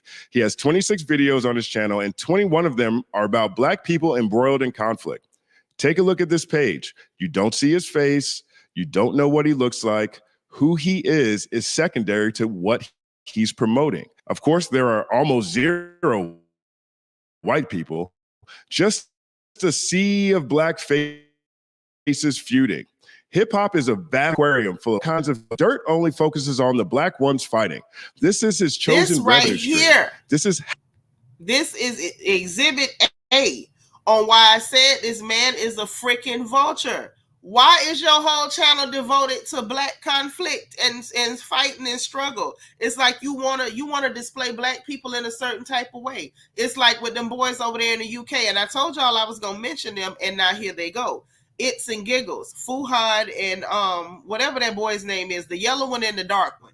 And so they had that dude, I think it's his name, Andrew Schultz, on there, and he's making all these nasty comments about Black women and they gonna get their violent, aggressive, attitude and all this nasty stuff. And they're not defending Black women at all. But it's like these negative, nasty stereotypes of Black people, Black women, but Black people. And so this guy, this is exactly what he's doing. It's like people see it when it's somebody like Andrew Schultz because he'll out and out say it. But then this cave dweller, the guy who sits in the cave and counts niggas from Canada, that is going to take me out forever. He doesn't overtly say it, but he does things like this. And he shows you where he's coming from, because the minute somebody even offers constructive criticism or lets you know about your microaggressions and the covert racism and the things that you're saying, that he's saying, this man immediately crashed out, started saying all kind of nasty stuff, insultive things, crying and going on. And he even started going around to smaller platforms, going live with them, trying to pander and see if he could save his channel. I just recently watched him on the Current Culture podcast over with Super Rig and Briss, and Super was clearly tap dancing. Clearly. And this ain't no diss to Super Rig over at the Current Culture podcast. Shout out to y'all. I actually like your channel. But he was clearly tap dancing, and he was clearly trying to save the cave dweller who was sitting in his cave in Canada counting niggas. And so he was trying to give him an olive branch. He was trying to help him save himself. He was trying to help him spin a narrative that he was just ignorant and didn't know what he was saying. And even at that, while he sat there and this Negro, heavy on the KNEE, was trying to save him, he still was so busy being defensive, he couldn't even let Super be Steven from Django for him. He couldn't even do that. He couldn't. He kept being defensive and wanting to push back. and getting caught up in what he said. He said one thing and then he would lie and say, well, oh, it wasn't me. This was from Drake's point of view. But I'm going to let y'all get back to it. I just had to say something. I'm sorry. Let's go. How he chooses to add value. This is how he tickles his own balls. It is what it is. It is what it is. But after I challenged his ridiculous theory that Drake says nigga 37 times to prove how long he's been black, Dirt knuckle dragged his way back down to his cave in Canada where he counts niggas, dropped the mask, and went unhinged. Check this out. Right, so enough of this bullshit. I'm gonna start clapping back at some of these people from YouTube online who are coming with baseless, stupid takes like this guy. But I'm not putting it up on YouTube because I'd only be doing them a favor. Like, a lot of these guys don't have a lot of motion. That's like they just don't, right? So I would be helping. He said, I'm not gonna put it up on YouTube. A lot of these guys don't have a lot of motion. This is the man who started it all. And he got the audacity to be a visitor in our culture, benefiting from our culture, riding a wave that has nothing to do with him. And then say, I'm not going to put it on YouTube because it'll be doing them a favor. And then only to have to turn around and beg smaller platforms to let you come on their platform so you can try to save your channel because you let everybody know that you were sitting in your cave in Canada counting niggas. Okay, my bad, y'all. It was just funny. Helping them if I put it up on YouTube. But what I will do is fire back on Twitter. So that's what we're going to do. Now, keep in mind, this guy in particular, when I was talking about Kendrick and breaking out Kendrick's lyrics, I was a genius. I was brilliant. I was extremely nuanced. His words, right? Funny how now that I'm breaking down Drake, that has all changed, right? Now I don't understand the culture. Now I shouldn't be speaking on certain things. I'm always shocked when people in the comments say, like the analysts, people who interact with the content that I create, the videos I put out, when they say things like, man, I used to watch you in middle school. I watched you in high school. People will tell me all the time, man, when I was in high school, I used to watch you every Saturday. I'm a doctor now. Damn, homie. In high school, you was the man, homie. What the fuck happened to you? Anyways. So my question is Justin Hunt stupid or is he just dumb? People watching my content are in between the age of 25 and 44. And it's ridiculous. Like, you calling somebody that's much smarter and more educated than you stupid and dumb because he's giving you the benefit of his experience. This idiot actually thinks the algorithm accurately tracks who's watching his videos. For the most, 40%, 25 to 34. Middle schoolers and high schoolers aren't watching my content. So the whole reason and how you just framed your angle against me was fucking stupid. There are things that Matt just isn't in the position to properly contextualize. Like, What's the Dirt is a really great YouTube channel to me. I think he's from Canada too, if I'm not mistaken. He is. And so, like, his approach to it is super nuanced, you know what I mean? And you could tell he puts a lot of heart and passion into it, and I think he does a great job. He had really Drake is half black. The other side of his family uses it. I have a fundamental rebuttal to that. Just to tell you guys ahead of time, his rebuttal sucks. You guys see what he's trying to do here, right? He's trying to frame it like my content is fucking corrupting the youth or some shit. It's a slime ball snake move is what it is. It's snaky as fuck, slimy as fuck, completely wrong. So this gentleman from the cave in Canada believes that it's snaky to point out his racism. All right. But that's what he's trying to do. He gave probably to his mom and said clearly his dad side of the family uses it. My family growing up didn't use the N-word. I made a whole video on my channel. I didn't say the N-word for 20 years. Bro, I could kind of tell. And listen to him, bro, I can kind of tell. How the hell could you tell? How would you know? What do you know about black people? Like, this is the arrogance that comes along. This is why, this right here is why, okay, you have to at some point ask questions about people who are tourists in our culture. And this is why gatekeeping is so important, because the arrogance that comes along with it. When you allow people in, they start thinking that it's their house. This man really thinks he knows enough about black people that he can tell which black people would say nigga and which ones wouldn't. He really thinks he knows by, I'm not sure what. I don't know whether it's hair, complexion, tone of voice, diction, tone, inflection, age, height, weight. I'm not sure what he thinks that he can observe on a black person, or which stereotype of blackness that he understands would only use that word. But yeah, this is where your racism kind of got you in trouble. What's the dirt?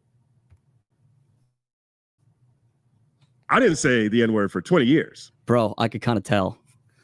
I didn't say the N-word for 20 years. Bro, I could kind of tell.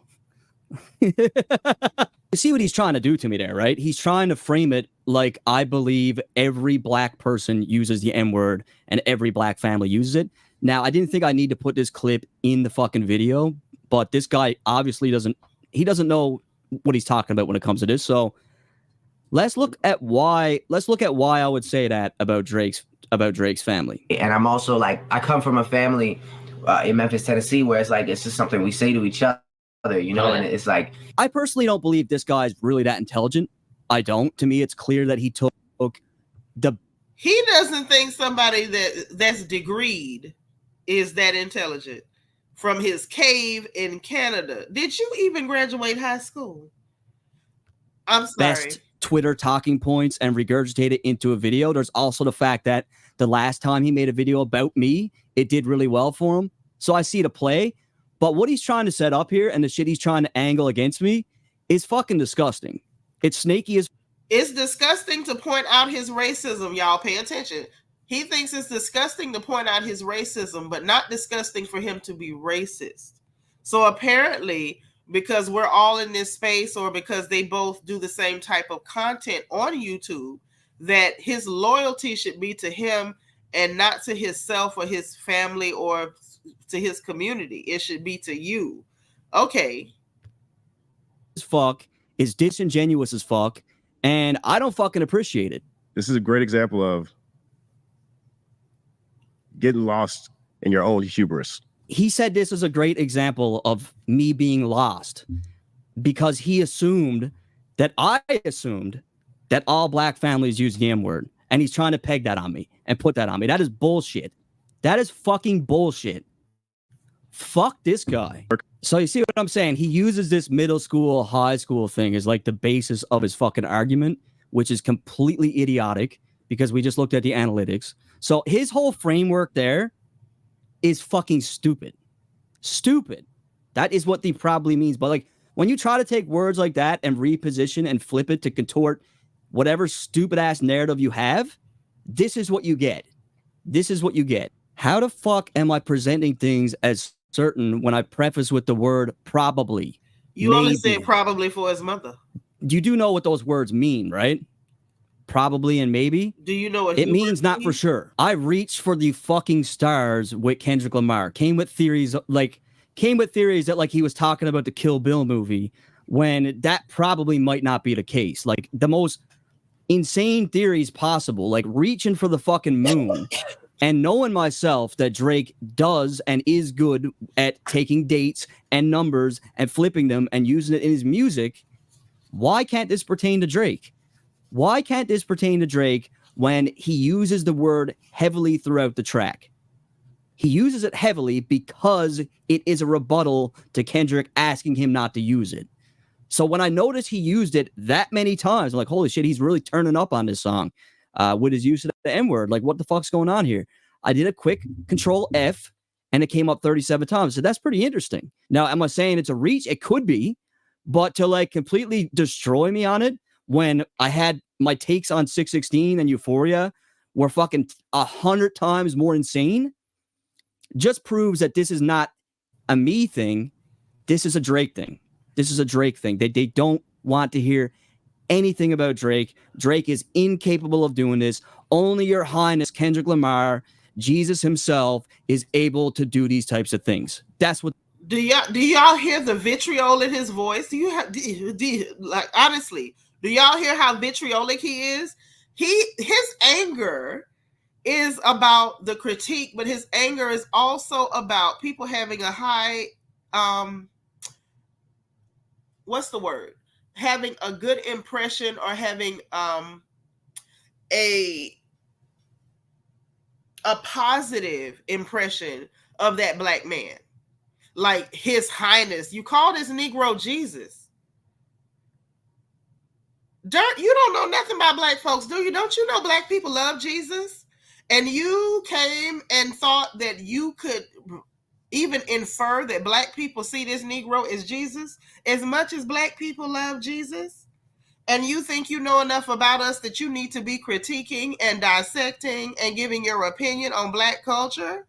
Yes, Satis G, he absolutely discredited himself. Yeah, Terry, that's the devil in him.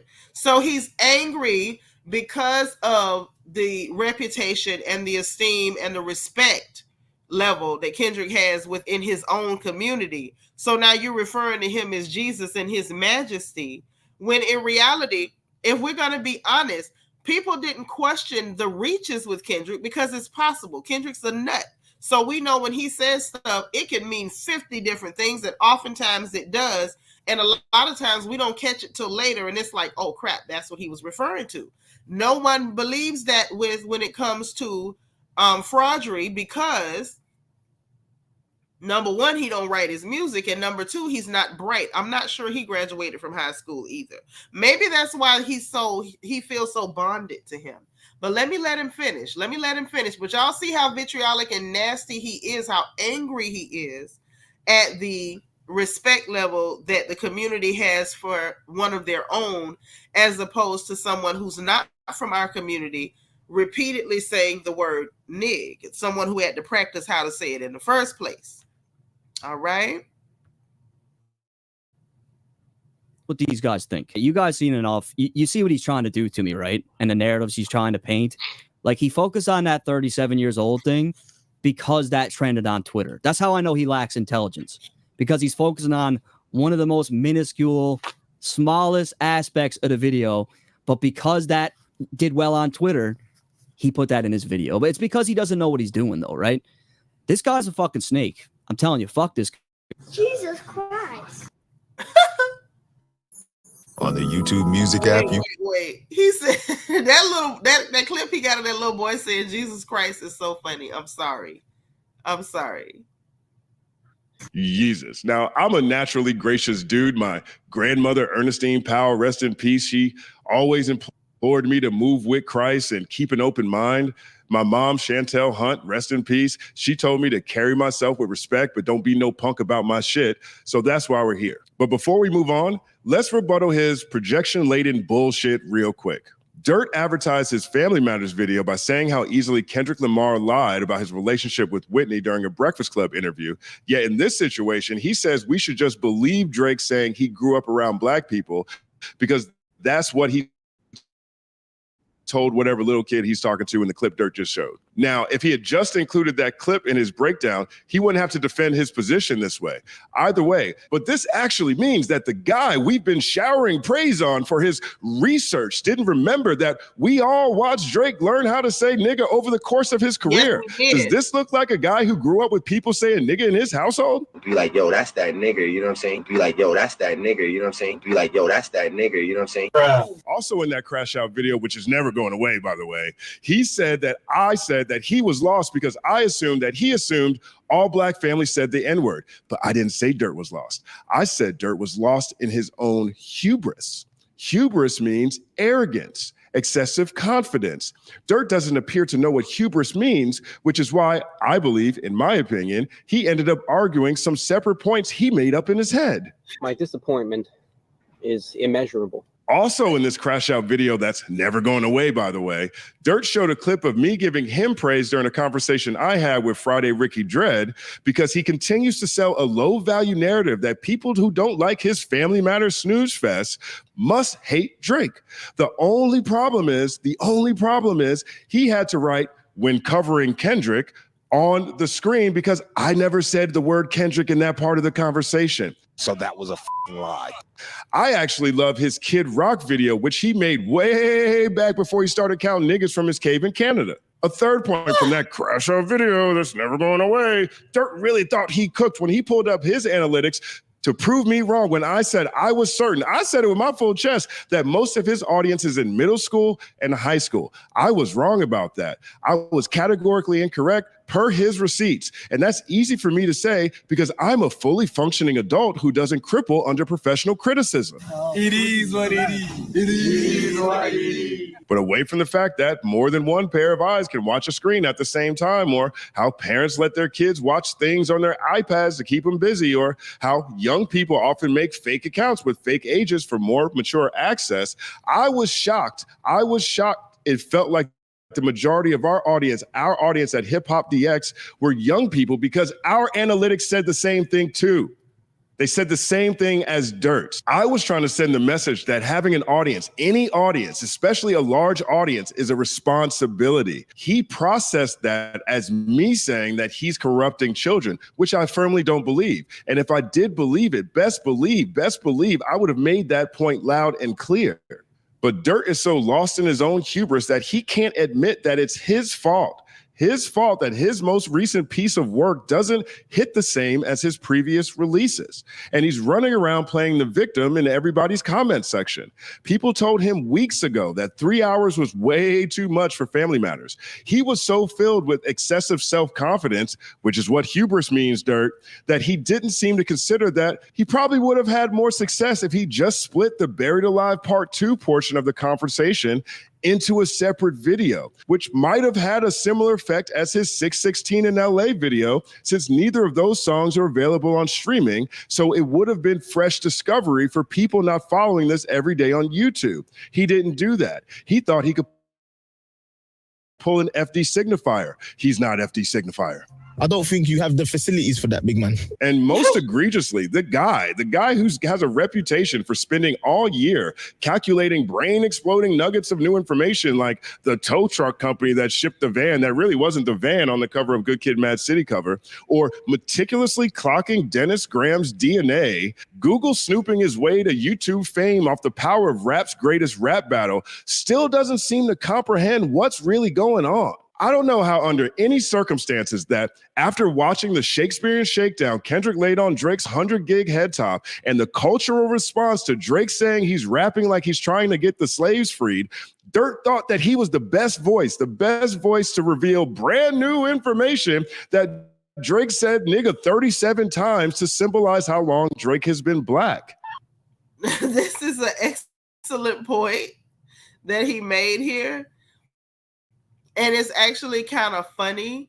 The point that after watching what happened culturally, and he still did not have the IQ or the intelligence to understand that even if he had, let's just say, even if he had clocked everything the right way, your voice was not the best voice to tell it because you literally depict what's wrong and what has gone wrong and what's wrong with hip hop as it pertains to Drake and people like him. So it's like your voice, not the best voice, but he really thought it was just because of his obsession. But back to the video. I had to chime in. I'm sorry. Wait. The nuances of this battle for so long. He was the best voice to reveal brand new information that Drake said nigga 37 times to symbolize how long Drake has been black. How can a person peer into the nuances of this battle for so long and still not be able to shield himself from the predictable backlash to a white guy sitting in his cave in Canada and counting niggas? That's why I say Dirt is lost in his own hubris, because to me, That's the most logical justification. I mean, think about this. Dirt has spent months breaking down family matters and fell into the exact same traps as Drake. Exact same traps as Drake. He says this video is going to age well in the future. I think he's predicating that on the allegations part that Drake has levied at Kendrick and Whitney. He has to remember this video still has him sitting in his cave counting niggas. But now that you mention it, Dirt, you are actually lost, though, not in your soul or spirit or as a person or as a YouTuber. You still have a promising career, I'm sure. No, lost like that popular 2000s TV series about the people who crash landed on that deserted island. It started off fire, but in the end, turned out to be a confused mess no one respected. It is what it is. It is what it is. I'll be honest, if I was a Drake fan, if I was Team Drizzy, if I was one of these Team Drizzy people showing up in my personal Twitter account after all this stuff been blowing up the last 2 days online, telling me that I'm biased because I don't cover Drake the same way that I cover Kendrick, well, again, the Celtics aren't the same as the Pistons, so I'm not going to cover them the same. I have biases, and I'm willing to lean into them. There are certain things I'm clearly biased about, and the stuff that came out in this battle from a culture standpoint, top of the list, dog. Top of the list. I'm sorry. I just see it a different way. I'm a different person than you. It's all good. But I'd be pissed. I'd be pissed if I was one of y'all who really love Drake. I would be pissed as hell at What the Dirt. What's the Dirt in his 616 in LA breakdown, I'd argue, did more to effectively spread all those uncomfortable, unfortunate narratives against Drake than almost any other YouTuber. And now he soiled his family. But hold on. The company man got a point there, and we got to stop and address that. That his 616 in LA, if those of y'all who listen to that, the breakdown of that, he broke down all of the lyrics. Like the first part of 616 in LA, a lot of people did not understand or didn't catch right off the bat that Kendrick was rapping from Drake's perspective. He caught it. He put it out there. He broke down a lot of the different lines, the different bars that were pointing at some of the allegations and about the fact about the moles in his camp and different things like that. So it's like you helped to do that, and he was willing to do so, even though it wasn't really, it wasn't a genuine, just academic effort. He did it because of academics, being listed, being named in that song. And this is my theory. I'm going with it. If I'm reaching, call me Stretch Armstrong. But because academics got named in that song, y'all remember when Kendrick was like, people looking compromised, you could see the vibe. I could see the vibes on Act. I think that he felt like this is my chance to prove I'm not like academics. Everybody who's going to bail on academics because Kendrick called him out for being compromised, I'm going to be able to pick those people up because I'm going to point it out. I'm going to shine a spotlight on it. And I think that he has watched the Black community enough to know that when a Black person who's a part of our community says something and a white person who is absolutely not a part of our community, who's a visitor, says the exact same thing, that they get more attention for saying the exact same thing. And I think he wanted to benefit from that sickness, that weakness in our community. And I think he wanted to steal audience from Titty. Honestly, that's what I think he wanted to do. And so that's why he went so hard on that 616 in LA. And he did help damage Piss Yellow from Canada, Drake. And I think that also because of that, he was like, okay, this is my chance to, help him out. I'm gonna do the same thing back. I'm gonna try to damage Kendrick for him. This will be my way of paying it back. And we don't know that he didn't get, a good old text message or a little check or a little Cash App or a little wire transfer. I'm not saying that's what happened, but I'm gonna say it's possible. But I do think that's why he went so hard in that 616 in LA breakdown, is because academics was mentioned in those lyrics. And I do think that he absolutely thought that he was going to, in his words, snake some of academics' audience. I think he wanted to glean some of Act's audience, because a lot of times when Act is live and he's kissing Drake's behind to the white meat, a lot of times his audience is roasting him alive. But unlike Dirtball, Titty can take the insults and whatever, and he keeps right on going. He don't care. He keep right on drinking his alcohol and eating and rolling around in that chair. funking up that basement. He don't give a dang. He keeps moving. But I think that he saw how his audience, how academics audience is roasting him. And he's like, I'm going to say what they want me to say. And then I'm going to be able to pick up his audience. And I think that's why he's scrambling now. But let's get back to it, guys. I'm sorry.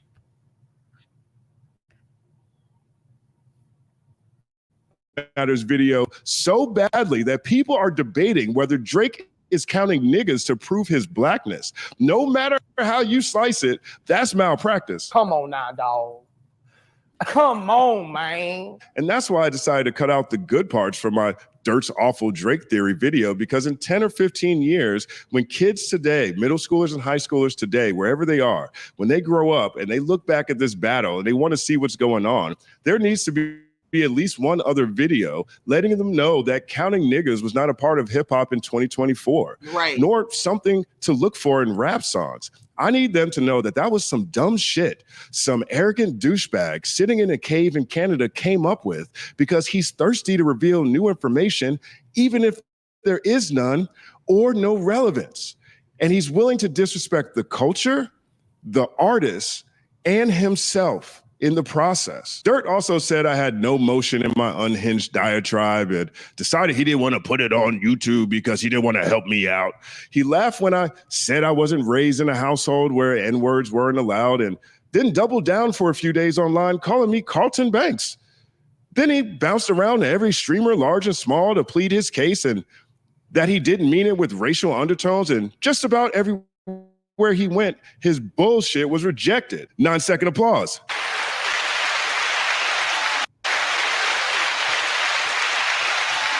Honestly, I think Dirt should step away from this for a little bit. I think he's way into the weeds. I think he's looking at everything in life through the lens of battle rap because he seems really paranoid. He looked at a video that provided professional criticism and spazzed out online, straight crashed out. And whatever he thought I was accusing him of, whatever way he thought I was trying to make him look, he ended up doing to himself. And honestly, that's the best feeling in the world. I mean, look what I've done already. I've talked about him on multiple platforms, multiple interviews that I was doing, giving him compliments. I championed his Kid Rock video. I personally believe I'm part of the reason it's even back available because it really is good. I tried to offer insight in 2 of my videos leading up to Dirt's craptastic release of his craptastic Family Matters video. Sharing perspective I've gained over my years doing this, and I thought it would hold some weight because I literally pioneered the video essay space in hip hop. That's not conjecture. That's literally, it was me, Ak, and Roller Clip James fighting for long form conversations at DX at a time when short form conversation was the rule. Dirt knows that. That's why I put that clip in the beginning of the video. Then here comes Unhinged What's the Dirt, spiraling online because his paranoia, his myopic view of the world, and this focus he has on being the most nuanced and detailed guy putting up battle rap videos, thought I was trying to paint him as a racially insensitive YouTuber who's corrupting kids. He tried to disregard me as some guy on another channel describing things I see online. He tried to belittle my labor, my passion, my existence, my blackness loudly and publicly. And fortunately, because I'm blessed enough to have been dedicated long enough through all the tough time. And notice, questioning the blackness like he's Joe Biden, like he can tell people who's black enough and who's not. Times and all the moments when I was ready to quit because I didn't feel like what I was saying actually made an impact anywhere. All of you guys, all y'all in the culture came to bat. That's right. And I didn't have to say anything at all. I didn't have to say anything at all for him to get the fucking point. Dirt doesn't have the care and grace and wide-ranging knowledge of Professor Sky. Dirt doesn't have the tone or temperament or ability to translate complex ideas into captivating 3-hour video experiences like FD Signifier. Dirt doesn't have the resume or reflexive knowledge of hip-hop or rap music to do line-by-line breakdowns on the fly like Rob Markman. Dirt doesn't teach his community about the nuances of the music industry and offer ways to help improve their lives and careers like Curtis King. Dirt doesn't have the cultural nuance to compellingly tackle any topic like Deleted. Dirt isn't even the best from his country at providing insight. Dirt doesn't actually get direct sourcing nearly as often with nearly as much range. Dirt isn't Jeremy Hecht. What's the Dirt is a grade A, 100% unhinged coward who loudly disrespected me publicly, questioned my blackness multiple times, then quietly DM'd me an apology on the side at 12 a.m. this morning, Not days a DM after his apology. credibility-killing crash out. The point is this. Don't compare me Wait to a What's the minute. Dirt. We are not the same in this conversation. Wait a minute. I've built a fortress in this Well, I gotta space try through to go back. compassion and dedication over the past this morning. Days.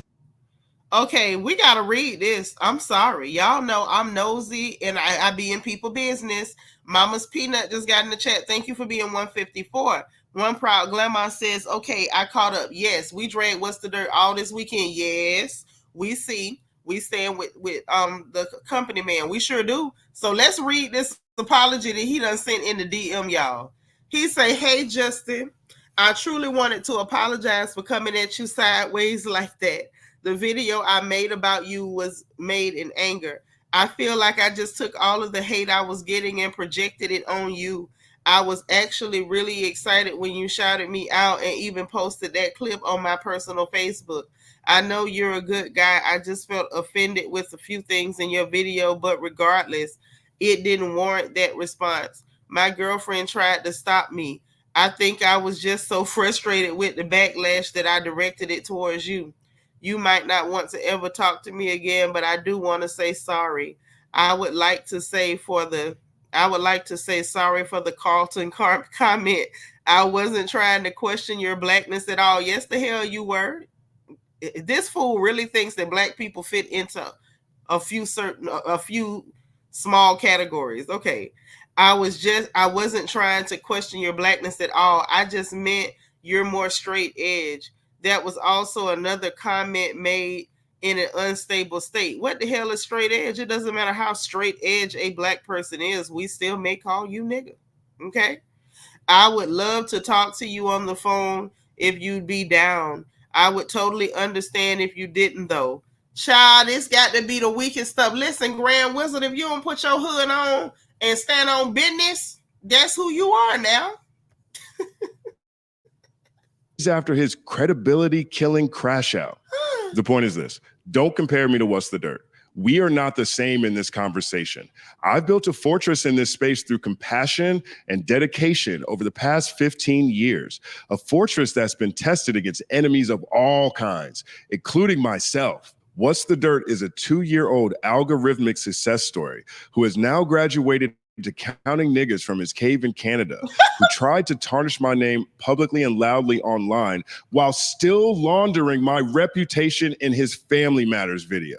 Clip my face out that weird ass breakdown too, man. I'm serious. You don't know me. Don't associate me with none of that bullshit. And to everybody else, it's all happening. All right, so y'all saw what the company man had to say. I felt like it was only right that we review this brother's video because Dirtball was counting niggas from his cave in Canada, and he had the nerve to try to discredit, ride the wave of walk into a space that this man created, and then insult him and discredit him. And the nerve of this uneducated, unwashed heathen to call an educated brother ignorant and dumb and stupid and slow and all these epithets because he called you out on your racism, honey. And he was nice about it. He was such a gentleman, so professional about it. What on earth is the problem, Dirtball? Dirtball, isn't it ironic that you want to, that not just want, you feel entitled to access to Black culture? You want to benefit from the exploitive nature of your platform of Black culture, while at the same time having such a public, overt, and loud, boldly spoken disdain for Black opinions on your exploitive material, that content that you post. One Proud Grandma say Dirtball was dropping in smaller content creators chats before he dropped Family Matters and after he dropped it. I believe it. I believe it. I know he went on them smaller platforms trying to save that raggedy channel. Yes, girl, my baby said he euphoria'd him. Yeah, I said Ether. She said euphoria. Proud Grandma say came. The company man called him a caveman knuckle drag. He did. He did. The fact that he kept saying count niggas from his cave in Canada took me out. That brother is talented and he is funny. He is the next Lenny Bruce. Okay. You're dreaming right now. Say he proved the company man's point with his response. The irony. Sure did. Sure did, honey. I'm just trying to say you're more straight edge. It's like these a lot of people who are not us, they watch us and they think they know us. And I think for people in our community, I think that while, and I'm one of the people that do Evie says, what is it? The cave? It must be the cave. But while we do criticize our community, and I criticize our community for not gatekeeping, I think there are some things that we do gatekeep and we don't explain to these people. And I don't think that we need to. And I don't think, and not think, I just know, and it's clearly illustrated here, they don't understand that not only are we not a monolith, it's not black and white. It's not if you were born in this area, in this time period, you act exactly like this. If you're from this part of the country, you speak exactly like that. If you went to college as a black person, you carry yourself like this. If you dropped out of high school, you carry yourself like that. We are complex like everyone else in the world. There's no way to put us in a pigeonhole. You can't say, well, if you're from Florida, you know, y'all all behave a certain way. Now, there is a good chance that we're from Florida, that we got some slick mouths and we naturally disrespectful. That's true. But you won't look at us and say, okay, this person has an education and this one doesn't, because oftentimes the person who has the doctorate acts just like the person who has the high school diploma. Okay. So you can't say that because someone may speak perfect English, middle of the road English, and carry themselves a certain way, that they won't call you a nigga, you know, if you get out of line. I worked in prisons and in hospitals. I worked in healthcare, not only in the prison system, but in the private sector. And I've known black doctors that are very professional, but when it's just us talking, we'll sit down and say, did you see that nigga that came in here? How we relate to each other. This is for anybody who's not us that's watching. How we relate to each other has nothing to do with what you view from the outside looking in.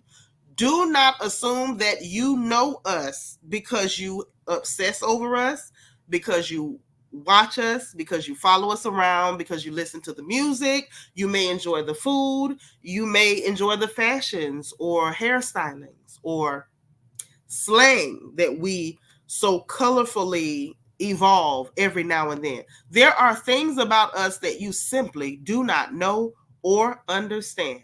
Okay? Now, it's great, and I think it's nice when people learn to appreciate other people's culture. I think that's where a lot of the hurtfulness and the things that are pure ignorance, that's where it stops. When you learn to appreciate other people's culture. I appreciate other people's culture. It doesn't make me think that I know everything about your culture just because I appreciate it. Okay, one proud grandma say Dirtball went on the Current Culture podcast fighting for his life. The chat wasn't having it. I was getting my entire life that chat. I watched it too. I watched it, and Super was trying to help him, and he was pushing back against him too.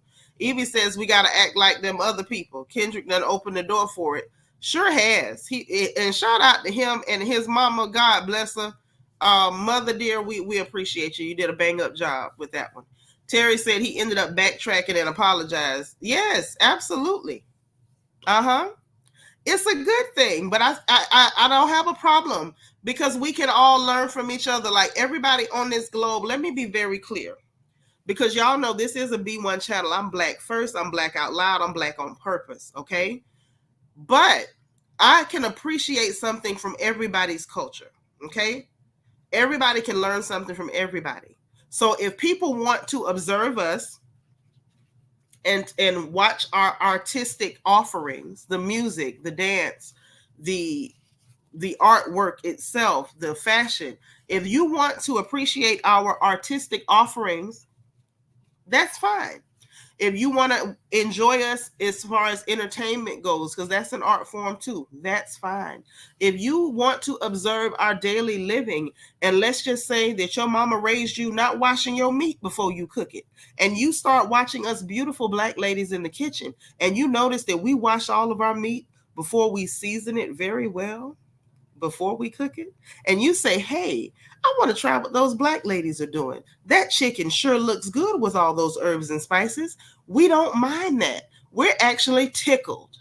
And I think it's okay for us to be tickled that you see something that we do and you say, you know what, I can appreciate that. I never thought of that before. That's actually great, right? Or if you find out like, hey, those magical Black people wash their legs and feet, I think I'm going to try that out. We're not going to hold it against you. It only becomes harmful when you think because you watch and observe a people that you know everything about them, and now you're such an expert on those people and their culture that you feel like you're now an authority on their culture. And that is where you messed up. What's the dirt? So next time you're watching, and I watched his video where he said that he's been watching and listening to rap music in our culture since he was 8 years old, and he was completely obsessed with it. So I just want you to understand, in your obsession with Black culture, yes, dear, colonizer behavior, okay? What in your obsession with Black culture, right? By all means, season your meat. By all means, wash it before you cook it. By all means, cook some black-eyed peas on New Year's, some collard greens, fry some fish. It ain't gonna hurt nobody, okay? Wash your feet. Take a bath every day. Don't let your dog lick you in the mouth. All of those things. But what in your obsession, while you're, seeing things that you can appreciate and maybe even incorporate into your daily life and say, you know what? I'm feeling like I want to, do things Black style today. I'm going to season those steaks before I put them on the grill. Do that.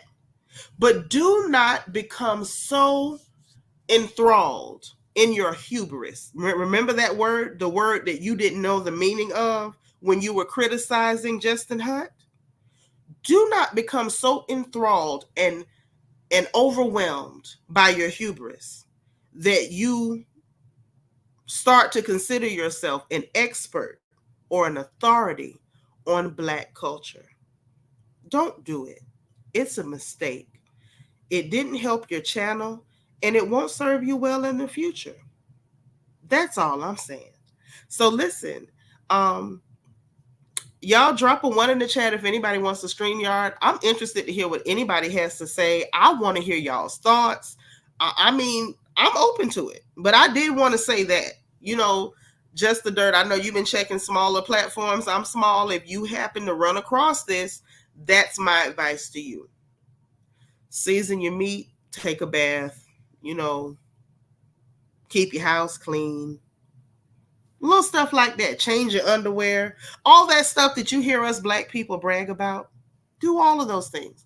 But just the pretending to be an authority on a culture that you don't belong to and you're just a tourist in, bad idea.